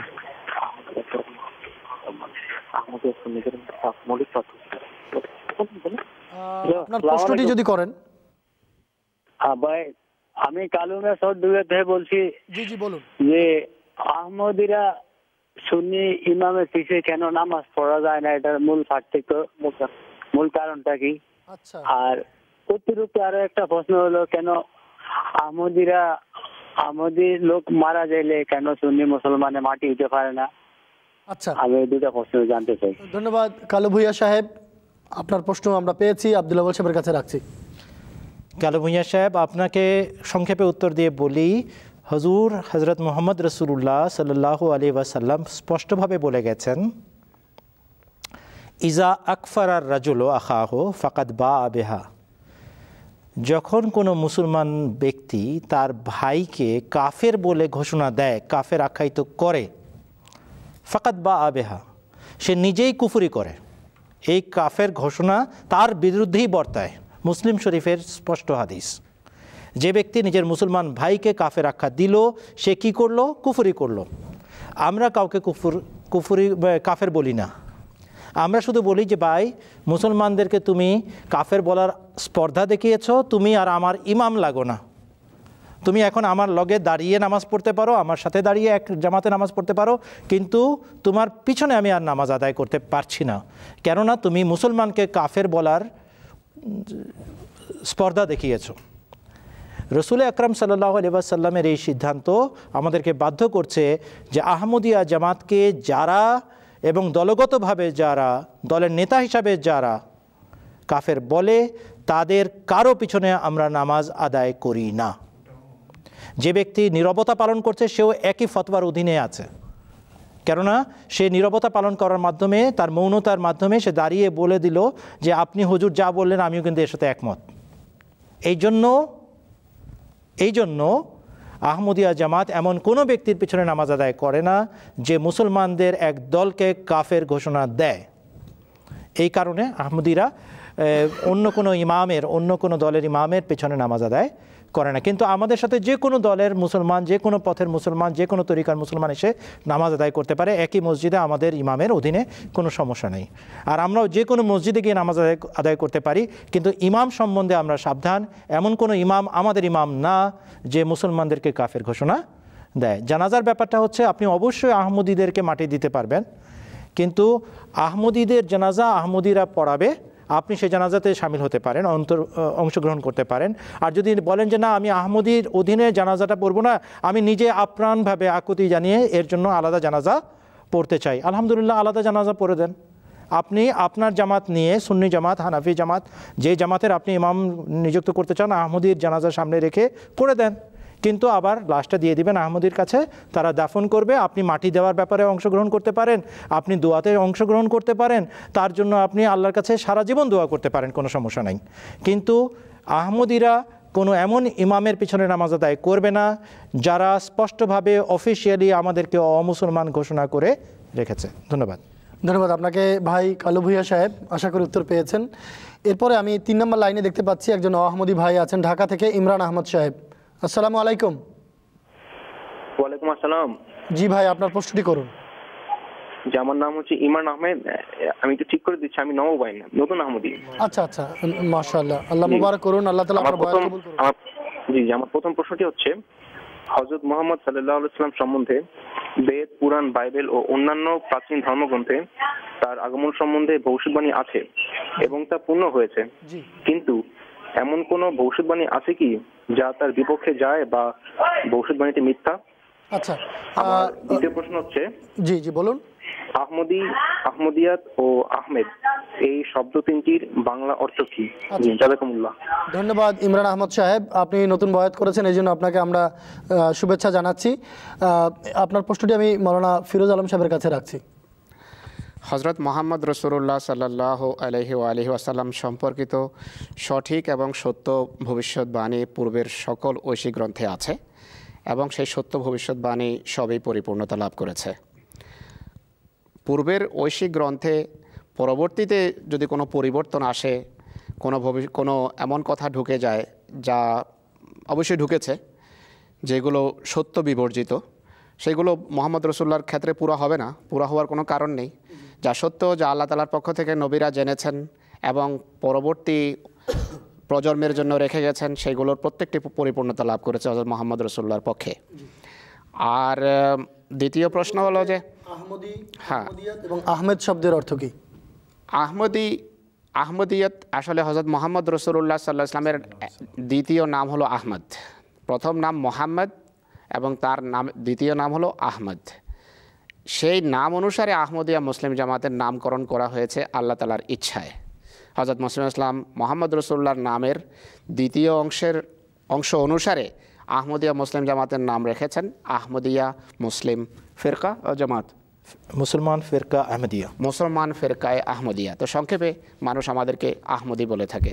আর আহমদ শব্দের অর্থ হলো সবচেয়ে বেশি প্রশংসাকারী, অর্থাৎ হজরত মোহাম্মদ রসুল্লাহ সাল্লাল্লাহু আলাইহি সাল্লামের সবচেয়ে বেশি প্রশংসাকারী জামাত। এই জামাত পৃথিবীতে মোহাম্মদ রসুল্লাহর প্রশংসার রাজ প্রতিষ্ঠিত করার জন্য প্রতিষ্ঠিত হয়েছে, অর্থাৎ ইসলাম। মোহাম্মদ রসুল্লাহ ইসলাম ছাড়া কিছুই ছিলেন না, তার ইসলাম প্রতিষ্ঠিত করাই এই জামাতের কাজ। ধন্যবাদ আপনাকে সংক্ষেপে উত্তর দেওয়ার জন্য ইমরান ভাই, আপনি আপনার প্রশ্নের উত্তর পেয়েছেন আশা করি। এরপরে আমরা গতকাল একটা প্রশ্ন করেছিলেন সেই সুদূর মাহিল্লা থেকে আমাদের এক ভাই জিকরে এলাহি সাহেব, যে সনাতন ধর্মে হযরত মুহাম্মদ সাল্লাল্লাহু আলাইহি ওয়াসাল্লামের সনাতন ধর্মের গ্রন্থে মুহাম্মদ সাল্লাল্লাহু আলাইহি ওয়াসাল্লামের নাম রাখা হয়েছে নরাশংস। বৌদ্ধ ধর্মের ধর্মীয় গ্রন্থাবলীতে মুহাম্মদ সাল্লাল্লাহু আলাইহি ওয়াসাল্লামের কোনো নাম রাখা হয়েছে কিনা? আমরা কালকে উত্তরটি দিতে পারিনি, যদি আউয়াল সাহেব উত্তর দিতেন। ধন্যবাদ জিকরে এলাহি সাহেব, আপনি দয়া করে আমাকেও সাহায্য করবেন এবং নিজেও একটু এ ব্যাপারে বুদ্ধদের কাছ থেকে সাহায্য চেয়ে নেবেন, কেননা আমার সামনে যে তথ্য এসেছে রব্বাত থেকে এবং লন্ডনের বিভিন্ন সূত্র থেকে, সেখানে এটার আমি নাম পেয়েছি, একটা শব্দ আছে তথ্যগীত। তথ্যগীত তাকে বলা হয়েছে আগমনকারী মহান পুরুষকে, এবং এটা বলা হয়েছে ত্যাদিগ্যস্ত সূত্র নম্বর 40, এবং এটা এখানকার the holy scriptures page number 316 by Royce David, তার বই থেকে উদ্ধৃতিটা আমি সংগ্রহ করতে পেরেছি। ত্যাদিগ্যস্ত আমি বাংলা উচ্চারণ করার চেষ্টা করেছি এটা, আর ওনাকে বলা হয়েছে তথ্যগীত। এই শব্দ একটাতে পাওয়া যায়। আরেকটা এখানে বলা আছে যে হযরত বুদ আলাইহিস সালামকে তার এক শিষ্য বললেন, আপনার মতো খোদা জ্ঞানী, আপনার মতো বোদ্ধা আর দ্বিতীয়টি জগতে নেই, আর কখনো হবেও না। তখন তার উত্তরে তিনি বললেন, এটা তুমি বাড়াবাড়ি করছো, এই বাড়াবাড়ির কোনো প্রয়োজন নেই, তুমি আগের কত মনীষী এসেছেন এবং ভবিষ্যতে কত জ্ঞানী বোদ্ধা আসবেন, তুমি কি জানো তাদের সম্পর্কে? এটা আছে মহাপরিনির্বাণ সূত্র নম্বর 13। আর এইখানে ওনাকে জ্ঞানী বোদ্ধা এবং আরেফ মানে আল্লাহকে যিনি জানেন এই কথাটা, এই শব্দটা তাকে উচ্চারণ করা হয়েছে। আর গসপেল অফ বুধ, এটা মিস্টার কার্ভাসের পক্ষ থেকে অনুদিত, সেখানে তার নাম মৈত্রীয় রাখা আছে। মৈত্রীয় বলা হয়েছে Buddhist scriptures by Edward Conze, সেখানেও ভবিষ্যৎবাণী করা হয়েছে। তাকে আগমনকারীর নাম কখনো মিত্রা, কখনো মৈত্রীয় এর বলে আখ্যায়িত করা হয়েছে। 4টি ভাষায় বুদ্ধ ধর্মের স্ক্রিপচার্স বা ঐশী গ্রন্থাবলী বা শ্রুতি এবং স্মৃতি থেকে জড়কৃত যে সমস্ত অনুলিপিগুলো আছে সেইগুলো পাওয়া যায়। পালি, সংস্কৃত, চীনি, চাইনিজ ভাষা এবং তিব্বতী ভাষা। পালি ভাষা, সংস্কৃত ভাষা, চীনা ভাষা এবং তিব্বতী ভাষা, এই 4টি ভাষার থেকে অনুবাদকরা উদ্ধার করার চেষ্টা করেছেন। এই জন্য উচ্চারণের দিক থেকে এবং শব্দগত তারতম্য থাকতে পারে। এই জন্য আপনার কাছে অনুরোধ যে মৈত্রীয় শব্দটা এবং ওই যেটা বললাম আপনাকে তথ্যগীত, এই শব্দটা আপনি যদি একটু ওনাদেরকে বলেন এবং তারা যদি অনুসন্ধান করে আমাদেরকে মূল স্ক্রিপচার্স দিতে পারেন, আমরাও উপকৃত হব, তারাও উপকৃত হবেন। ধন্যবাদ আপনাকে। ধন্যবাদ মাওলানা আব্দুল আউয়াল সাহেব। আমাকে জানানো হয়েছে খুব কম সময় বাকি আছে, 10 মিনিটের চেয়েও কম সময় বাকি আছে। তো এখানে 2 নম্বর লাইনে আছেন, অনেকক্ষণ থেকে ইটালি থেকে এক ভাই অপেক্ষা করছেন, তার সাথে কথা বলে নিচ্ছি। চৌধুরী জাভেদ সাহেব, আসসালামু আলাইকুম। ওয়ালাইকুম আসসালাম। জি ভাই, আপনার প্রশ্নটি করুন। আমার প্রশ্ন হলো, বাংলাদেশে এখনো এমনকি শিক্ষিত সমাজেও বিয়েতে কোনো বিধবাকে, বরকে বা কনেকে বরণ করা হতে দূরে রাখা হয়। এটা তো মানুষকে ঘৃণার শামিল। এক্ষেত্রে ইসলামের শিক্ষা কি? ধন্যবাদ আপনাকে আপনার প্রশ্নের জন্য। ফিরোজ আলম সাহেব যদি উত্তর দিতেন। হ্যাঁ জাভেদ সাহেব, আপনাকে অনেক ধন্যবাদ। আপনার বাসায় যে খাবার খেয়েছি এখনও মনে আছে, জাযাকুমুল্লাহ। বিধবাকে অনুষ্ঠানাদি থেকে দূরে রাখা এটি মুসলমান সমাজের বা ইসলামী শিক্ষার অংশ হতে পারে না। আহমদিয়া মুসলিম জামাত এটিতে বিশ্বাস করে না। কেউ যদি এই প্র্যাকটিস করে থাকে সেটি অ-ইসলামী কাজ। তাদের অন্য সবার মতো সমান অধিকার আছে সমাজের সকল সুস্থ কাজে, কর্মে, বিনোদনে অংশ নেয়ার। হ্যাঁ, যখন বিধবা হয় কোনো মহিলা, তার জন্য শরীয়তের সুনির্দিষ্ট শিক্ষা আছে যে তাকে 4 মাস 10 দিন ইদ্যত পালন করতে হয়। সেই সময় তার বাইরে যাওয়া নিষিদ্ধ বা সাবধানতা অবলম্বন করতে হয়। কিন্তু একজন বিধবা সমাজের অন্য অন্য সুস্থ কাজে অংশ নেবে না, এটি আমি প্রথমবার শুনলাম। আহমদিয়া মুসলিম জামাত, আহমদিয়া সমাজ এটি জানে না এবং এটিকে অবৈধ জ্ঞান করে। ধন্যবাদ আপনাকে সংক্ষেপে উত্তর দেওয়ার জন্য। ভাই আশা করি উত্তর পেয়েছেন। এবারে আমি 1 নম্বর লাইনে আছেন নাজমুল আহমেদ, সৌদি আরব থেকে, তার সাথে কথা বলছি। আসসালামু আলাইকুম। আসসালামু আলাইকুম। ওয়ালাইকুম আসসালাম ওয়া রাহমাতুল্লাহ। ভাইয়া, আমি সৌদি আরব থেকে বলছি। জি জি বলুন। আমি জানতে চাইতেছি যে আপনাদের যে আহমদিয়া যে মাযহাবটা, জি জি, আপনাদেরকে কি কখনো হজ করতে আসতে দেওয়া হয় কিংবা উমরা করতে আসতে দেওয়া হয়? আচ্ছা। আর দ্বিতীয়ত, মানে আমার বাড়ি কুমিল্লা ডিস্ট্রিক্ট, কুমিল্লাতে কি আপনাদের কোনো এমন কোনো মসজিদ কিংবা এমন কোনো সংগঠন আছে যে যেখানে আপনাদের অনেক নলেজের কোনো বই টই পাওয়া যাবে? আচ্ছা আচ্ছা, সেটা আমি আজকে 9 বছর, আমি পুরো 2 বছর অন্তর দেশে যাই, জি জি, দেখতে চাইতেছি। আর জি নাজমুল আহমেদ সাহেব, আপনাকে অসংখ্য ধন্যবাদ যে আপনি সৌদি আরবে বসে আপনি আমাদের অনুষ্ঠান দেখছেন। আপনার প্রশ্নটি আব্দুল আউয়াল সাহেবের কাছে রাখছি। প্রথম অংশটা কি ছিল? যে আহমদিরা কি হজ করতে পারে কিনা, যায় কিনা? হজ করতে পারে। এবছরও বাংলাদেশ থেকে 3 জন হজ করে ফিরেছেন আল্লাহর ফজলে। আমার জানা মতে এর চেয়ে বাড়তি হতে পারে, আমাকে সবই জানতে হবে এরকম কোনো কথা নাই। কিন্তু আমেরিকার থেকে 26 জনের মতো এবার প্রায় হজে গেছিলেন, এইটুকু আমি শুনেছি। হতে পারে সংখ্যাটা বাড়তি বা কমতি হতে পারে। ইউকে, যুক্তরাজ্য থেকে গেছেন। যে সমস্ত দেশ থেকে আইনগতভাবে কোনো রকমের বিধিনিষেধ নাই, সেখান থেকে আহমদিরা তাদের ইসলামের শর্ত অনুযায়ী হজ পালন করতে যান। আর যে সমস্ত দেশে বাধা বিপত্তি সৃষ্টি করা হয়েছে, ইসলামের শিক্ষা অনুযায়ী তারা হজ থেকে বিরত থাকতে বাধ্য হন। আমাদের অনেকের নিয়ত আছে, যখনই শর্ত পূর্ণ হবে আমাদের জন্য, আমরাও হজে যাব ইনশাআল্লাহ। আমরা দোয়া করি আমরা খলিফায়ে ওয়াক্তের অধীনে কাফেলার সদস্য হিসাবে যেন হজ ব্রত পালন করতে পারি। আপনিও দোয়া করবেন। ধন্যবাদ আপনাকে। কিন্তু ওনার দ্বিতীয় একটা প্রশ্ন ছিল, কুমিল্লাতে আহমদিয়া জামাতের কোনো? কুমিল্লাতে আহমদিয়া জামাতের কেন্দ্র নন্দনপুর গ্রামে অবস্থিত, একেবারে আপনার যে কোটবাড়ির পাশে, কোটবাড়ির যাওয়ার রাস্তায় যেটা একদম প্রথম মোড়টা ঘোরার সময় নন্দনপুর, সেখানে আপনি মৌলানা রবিউল ইসলাম সাহেবকে খোঁজ করলেই আপনি আহমদিয়া জামাত সম্পর্কে বই পুস্তকও পাবেন, জানতেও পারবেন। ধন্যবাদ। জি ধন্যবাদ আপনাকে ভাই নাজমুল আহমদ সাহেব। আশা করি আপনি আহমদিয়া জামাত সম্পর্কে জানার আগ্রহ যে রাখছেন এ ব্যাপারে আপনি চর্চা করবেন এবং আল্লাহ তাআলা আপনাকে সত্যের পানে পরিচালিত করবেন। এবারে আমি একটি লাইন নিচ্ছি এবং আমাকে জানানো হয়েছে সময় খুবই কম। শহীদুল ইসলাম সাহেব তিনি প্রশ্নটি করতে চাচ্ছেন, একজন আহমদী ভাই রাজশাহী থেকে। আসসালামু আলাইকুম। হ্যালো, আসসালামু আলাইকুম। ওয়ালাইকুম আসসালাম। জি ভাই, প্রশ্ন করুন। ওয়ালাইকুম সালাম।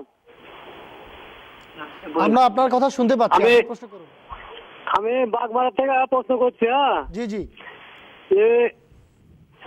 ঈসা আলাইহিস সালাম মৃত্যুর, আচ্ছা, ঈসা আলাইহিস সালামের মৃত্যু বিষয়ে আপনি প্রশ্ন করতে চাচ্ছেন যে আহমদিয়া জামাত বলে ঈসা আলাইহিস সালাম মারা গেছে, তো আপনাদের কাছে কোনো প্রমাণ আছে কিনা? ফিরোজ আলম সাহেব যদি উত্তর দিতেন।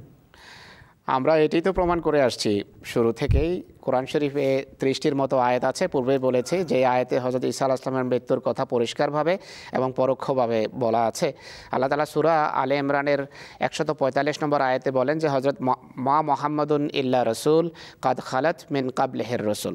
হযরত মুহাম্মদ রাসূলুল্লাহ সাল্লাল্লাহু আলাইহি ওয়াসাল্লাম আল্লাহর একজন সম্মানিত রাসূল ছাড়া আর কিছু নন, তার পূর্বের সব রাসূল গত হয়ে গেছেন। তো প্রশ্ন হলো, হযরত ঈসা আলাইহিস সালাম কি মুহাম্মদ রাসূলুল্লাহর পূর্বে ছিলেন না পরে হবেন? পূর্বের ঈসা সম্পর্কে বলা হয়েছে তার পূর্বের ঈসা ইন্তেকাল করেছেন। এটি হলো এর সংক্ষিপ্ত উত্তর। আরও 29টি আয়াত আছে যে আমরা সময়ের কারণে এখন শোনাতে পারছি না, কিন্তু আমরা শুনিয়েছি আমাদের পূর্বের অধিবেশনগুলোতে। ধন্যবাদ আপনাকে। দর্শক, আমরা জানি রাজশাহীর মানুষ, ওখানে ইন্টারনেটের মাধ্যমে আপনারা এমটিএ দেখতে পারেন, ওখানে ইন্টারনেটের ব্যবস্থা আছে। আপনারা যদি আমাদের বাংলা ওয়েবসাইটে যান www.ahmadiabangla.org, সেখানে আমাদের সত্যের সন্ধানের পূর্ণ পর্বগুলো আপলোড করা আছে, সেখানে আপনারা দেখে নিতে পারেন। এবং প্রত্যেকটি অনুষ্ঠানেই আমরা ঈসা আলাইহিস সালামের মৃত্যু বিষয়ে আলোচনা করেছি, যে কোনো একটি অনুষ্ঠান ক্লিক করে আপনি দেখে নিতে পারেন। এছাড়া ইমাম মাহদী আলাইহিস সালামের মৃত্যু সম্পর্কে পবিত্র কোরআনের 30টি আয়াতের আলোকে যে উত্তর দেওয়া হয়েছে জামাতে আহমদিয়ার পক্ষ থেকে, জামাতের প্রতিষ্ঠাতা যে দিয়েছেন, তারও বাংলা অনুবাদ আমাদের ওয়েবসাইটে আছে, সেখান থেকে আপনারা দেখে নিতে পারেন। আমি সবশেষে মসিম আসলামের একটি উদ্ধৃতি শোনাতে চাইব। তার আগে আমাদের এক ভাই মিজান সাহেব লন্ডন থেকে ফোন করেছিলেন, তিনি একটি প্রশ্ন করেছিলেন, একটু বাদ পড়েছে সম্ভবত। তিনি বলছেন যে ইমাম মাহদী আলাইহিস সালামের হাতে বয়াত কেন করতে হবে? বয়াতের অর্থ কী? কেন বয়াত করতে হবে? এই জন্য করতে হবে, হুজুর সাল্লাল্লাহু আলাইহি ওয়াসাল্লাম বলেছেন, ফাইজা রাআইতুমুহু ফাবাইউহু ওয়ালাউ হাববান আলা সালজে ফাইন্নাহু খলিফাতুল্লাহিল মাহদিয়্যু, ইবনে মাজাহ, বাব খুরুজুল মাহদি। যখন তোমরা তার সন্ধান পাবে ইমাম মাহদী আলাইহিস সালামের, তখন সব কিছু বাদ দিয়ে প্রথম কাজ করবে, গিয়ে তার হাতে বয়াত করতে হবে। কেন করতে হবে? ফাইন্নাহু, কেননা তিনি খলিফাতুল্লাহিল মাহদিয়্যু, আল্লাহর খলিফা আল মাহদি। তিনি জগতের পক্ষ থেকে সার্টিফিকেটধারী হবেন না, আল্লাহ তাকে পাঠাবেন এবং আল্লাহর প্রতিনিধিত্ব করবেন রাসূলুল্লাহ সাল্লাল্লাহু আলাইহি ওয়াসাল্লামের চাকর হিসাবে। অতএব তার হাতে এক হও তোমরা। এবং এইখানে এসে আমরা আদিষ্ট হয়েছি, আমরা সবাই আদেশ পালন করতে বাধ্য হয়েছি। রাসূলুল্লাহর উম্মত আমরা, রাসূলুল্লাহ বলেছেন তোমাদেরকে এক হতে হবে ইমাম মাহদী আলাইহিস সালামের হাতে, এই জন্য বয়াত করাটা আবশ্যক। ভাই মিজানুর রহমান, ধন্যবাদ আপনাকে। ধন্যবাদ আপনাকে মৌলানা সাহেব। বোন মোর্শেদা খানম রিক্তা, আপনিও এই প্রশ্নটি করছিলেন, আমার স্ক্রিনে আমি দেখতে পাচ্ছি, আশা করি উত্তর পেয়ে গেছেন। এখানে অনেকেই লাইনে আছেন, এখন আমরা সময়ের দিকে দৃষ্টি রেখে আমরা নিতে পারছি না। এক ভাই শরীফ আহমদ আফরাদ, রঘুনাথপুর, বাংলাদেশ থেকে, যশোর জেলার, সেখান থেকে তিনি বলছেন যে এখানে 70 জন জেরে তাবলীগ অর্থাৎ আহমদী 70 জন অতিথি এখানে আমাদের এই অনুষ্ঠানে এখন দেখছেন।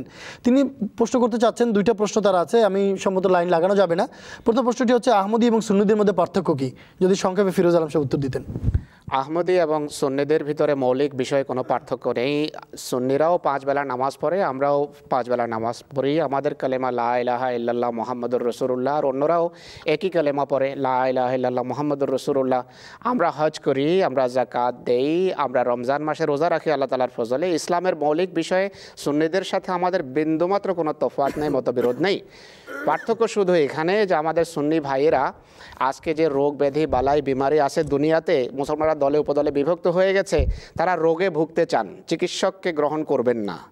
আমরা আল্লাহ তাআলার ফজলে সেই আধ্যাত্মিক চিকিৎসক এবং ডাক্তার যিনি এসে গেছেন মুহাম্মদ রাসূলুল্লাহর ভবিষ্যৎবাণী অনুসারে, হযরত ইমাম মাহদী আলাইহিস সালামের কথা বলছি, তাকে আমরা গ্রহণ করেছি। আমাদের ভাইয়েরা এখনও গ্রহণ করেননি, অপেক্ষা করছেন, যাচাই করছেন যে আসলে ইনি হতে পারেন কিনা। এটা হল মূল পার্থক্য। জি, ধন্যবাদ আপনাকে মৌলানা ফিরোজ আলম সাহেব। আমাকে জানানো হয়েছে একেবারেই সময় শেষ, কিন্তু শেষে হযরত ইমাম মাহদী আলাইহিস সালামের একটি বেদনা ভরা এবং আন্তরিক আহ্বান যেটি তিনি তার পুস্তকে লিখেছেন সেটি আমি দর্শক আপনাদেরকে শোনাতে চাইব। চলুন শুনে নেওয়া যাক ইমাম মাহদী আলাইহিস সালাতু ওয়াস সালাম কি বলেছেন। আমার আগমন না ঘটলে এসব বিপদাবলীর প্রাদুর্ভাবে কিছুটা বিলম্ব ঘটত, কিন্তু আমার আগমনের মাধ্যমে খোদার ক্রোধ প্রদর্শনের সেই সুপ্ত বাসনা প্রকাশিত হয়ে গেছে যা এক দীর্ঘকাল যাবৎ অন্তরালে ছিল। আল্লাহ তাআলা বলে রেখেছেন, ওয়ামা কুন্না মুআজ্জিবিনা হাত্তা নাবআসা রাসূলা। তবে অনুতাপকারীরা নিরাপদ থাকবে, আর যারা বিপদ আগমনের পূর্বেই সাবধান হয় তাদের প্রতি দয়া প্রদর্শন করা হবে। তোমরা কি এসব ভূমিকম্প ও বিপদাবলীর কবল থেকে নিজেদের নিরাপদ ভাবছ, অথবা স্বীয় প্রচেষ্টায় তোমরা নিজেদের রক্ষা করতে পারবে বলে মনে করছো? কখনো না। সেদিন সকল মানবীয় কার্যকলাপ নিঃশেষ হয়ে যাবে। আমেরিকা ও অন্যান্য দেশে প্রচণ্ড ভূমিকম্প হয়েছে, আর তোমাদের এ দেশ এসব থেকে নিরাপদ এ কথা মনে করো না। আমি লক্ষ্য করছি তোমরা সম্ভবত এর চেয়েও বেশি বিপদের সম্মুখীন হবে। হে ইউরোপ, তুমিও নিরাপদ নও। হে এশিয়া, তুমিও সুরক্ষিত নও। হে দ্বীপবাসীরা, কোনো কৃত্রিম খোদা তোমাদের সাহায্য করবে না। আমি শহরগুলোকে ধ্বংস হতে দেখছি, আর জনপদগুলোকে জনমানব শূন্য প্রত্যক্ষ করছি। সেই এক অদ্বিতীয় খোদা দীর্ঘকাল যাবৎ নীরব ছিলেন, আর তাঁর সামনে অনেক জঘন্য অন্যায় সংঘটিত হয়েছে, আর তিনি নীরবে সব সহ্য করেছেন। কিন্তু এখন তিনি রুদ্র মূর্তিতে নিজ স্বরূপ প্রকাশ করবেন। যার শোনার মতো কান আছে সে শুনে নিক, সে সময় দূরে নয়। আমি সকলকে খোদার আশ্রয়ের ছায়াতলে একত্র করতে চেষ্টা করেছি, কিন্তু ভবিতব্য পূর্ণ হওয়াও অবশ্যম্ভাবী। আমি সত্যি সত্যিই বলছি, এদেশের পালাও ঘনিয়ে আসছে। নূহের যুগের ছবি তোমাদের চোখের সামনে ভাসবে, আর লুতের যুগের ঘটনা তোমরা সচক্ষে দর্শন করবে। তবে খোদা শাস্তি প্রদানে ধীর। অনুতাপ করো, তোমাদের প্রতি করুণা প্রদর্শিত হবে। যে খোদাকে পরিত্যাগ করে সে মানুষ নয়, কীট। যে তাকে ভয় করে না সে জীবিত নয়, মৃত। হাকিকাতুল লোহি, 1907 সালে রচিত।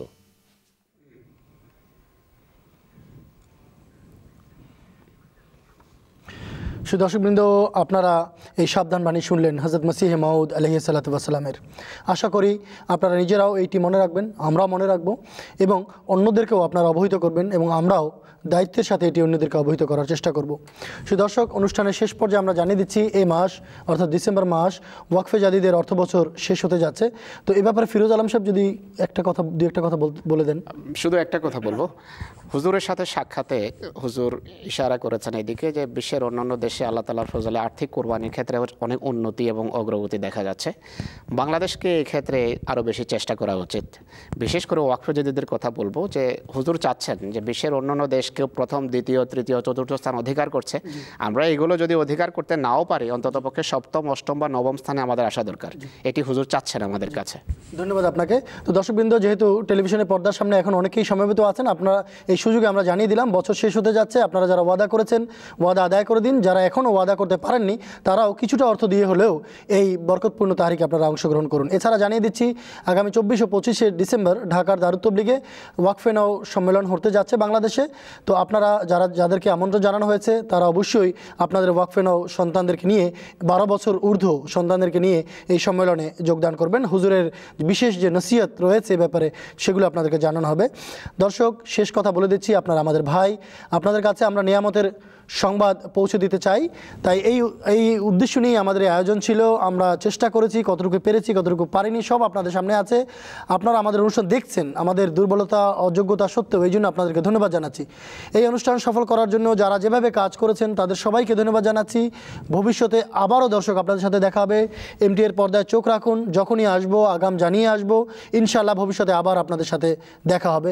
আলোচকবৃন্দকে আমরা ধন্যবাদ জানাচ্ছি, বাংলাদেশের এমটি বিভাগকে ধন্যবাদ জানাচ্ছি, পশ্চিমবঙ্গে যে সমস্ত ওয়াকফে জিন্দেগি ভাইয়েরা কাজ করছেন, দাইলালারা কাজ করছেন, তাদেরকেও ধন্যবাদ জানাচ্ছি, এবং এখানে এমটি এর কলাকুশলী যারা আছেন তাদের সবাইকে ধন্যবাদ জানাচ্ছি, এবং তাদের জন্য দোয়ার আবেদন করে আজকের অনুষ্ঠান এখানেই শেষ করছি। আসসালামু আলাইকুম ওয়া রাহমাতুল্লাহি ওয়া বারাকাতুহু। ওয়া আলাইকুম আসসালাম ওয়া রাহমাতুল্লাহি ওয়া বারাকাতুহু। أعوذ بالله من الشيطان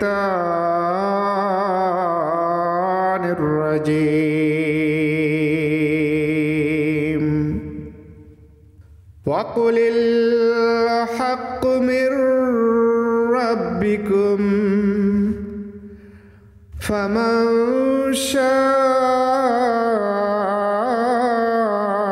فليؤمن ومن شاء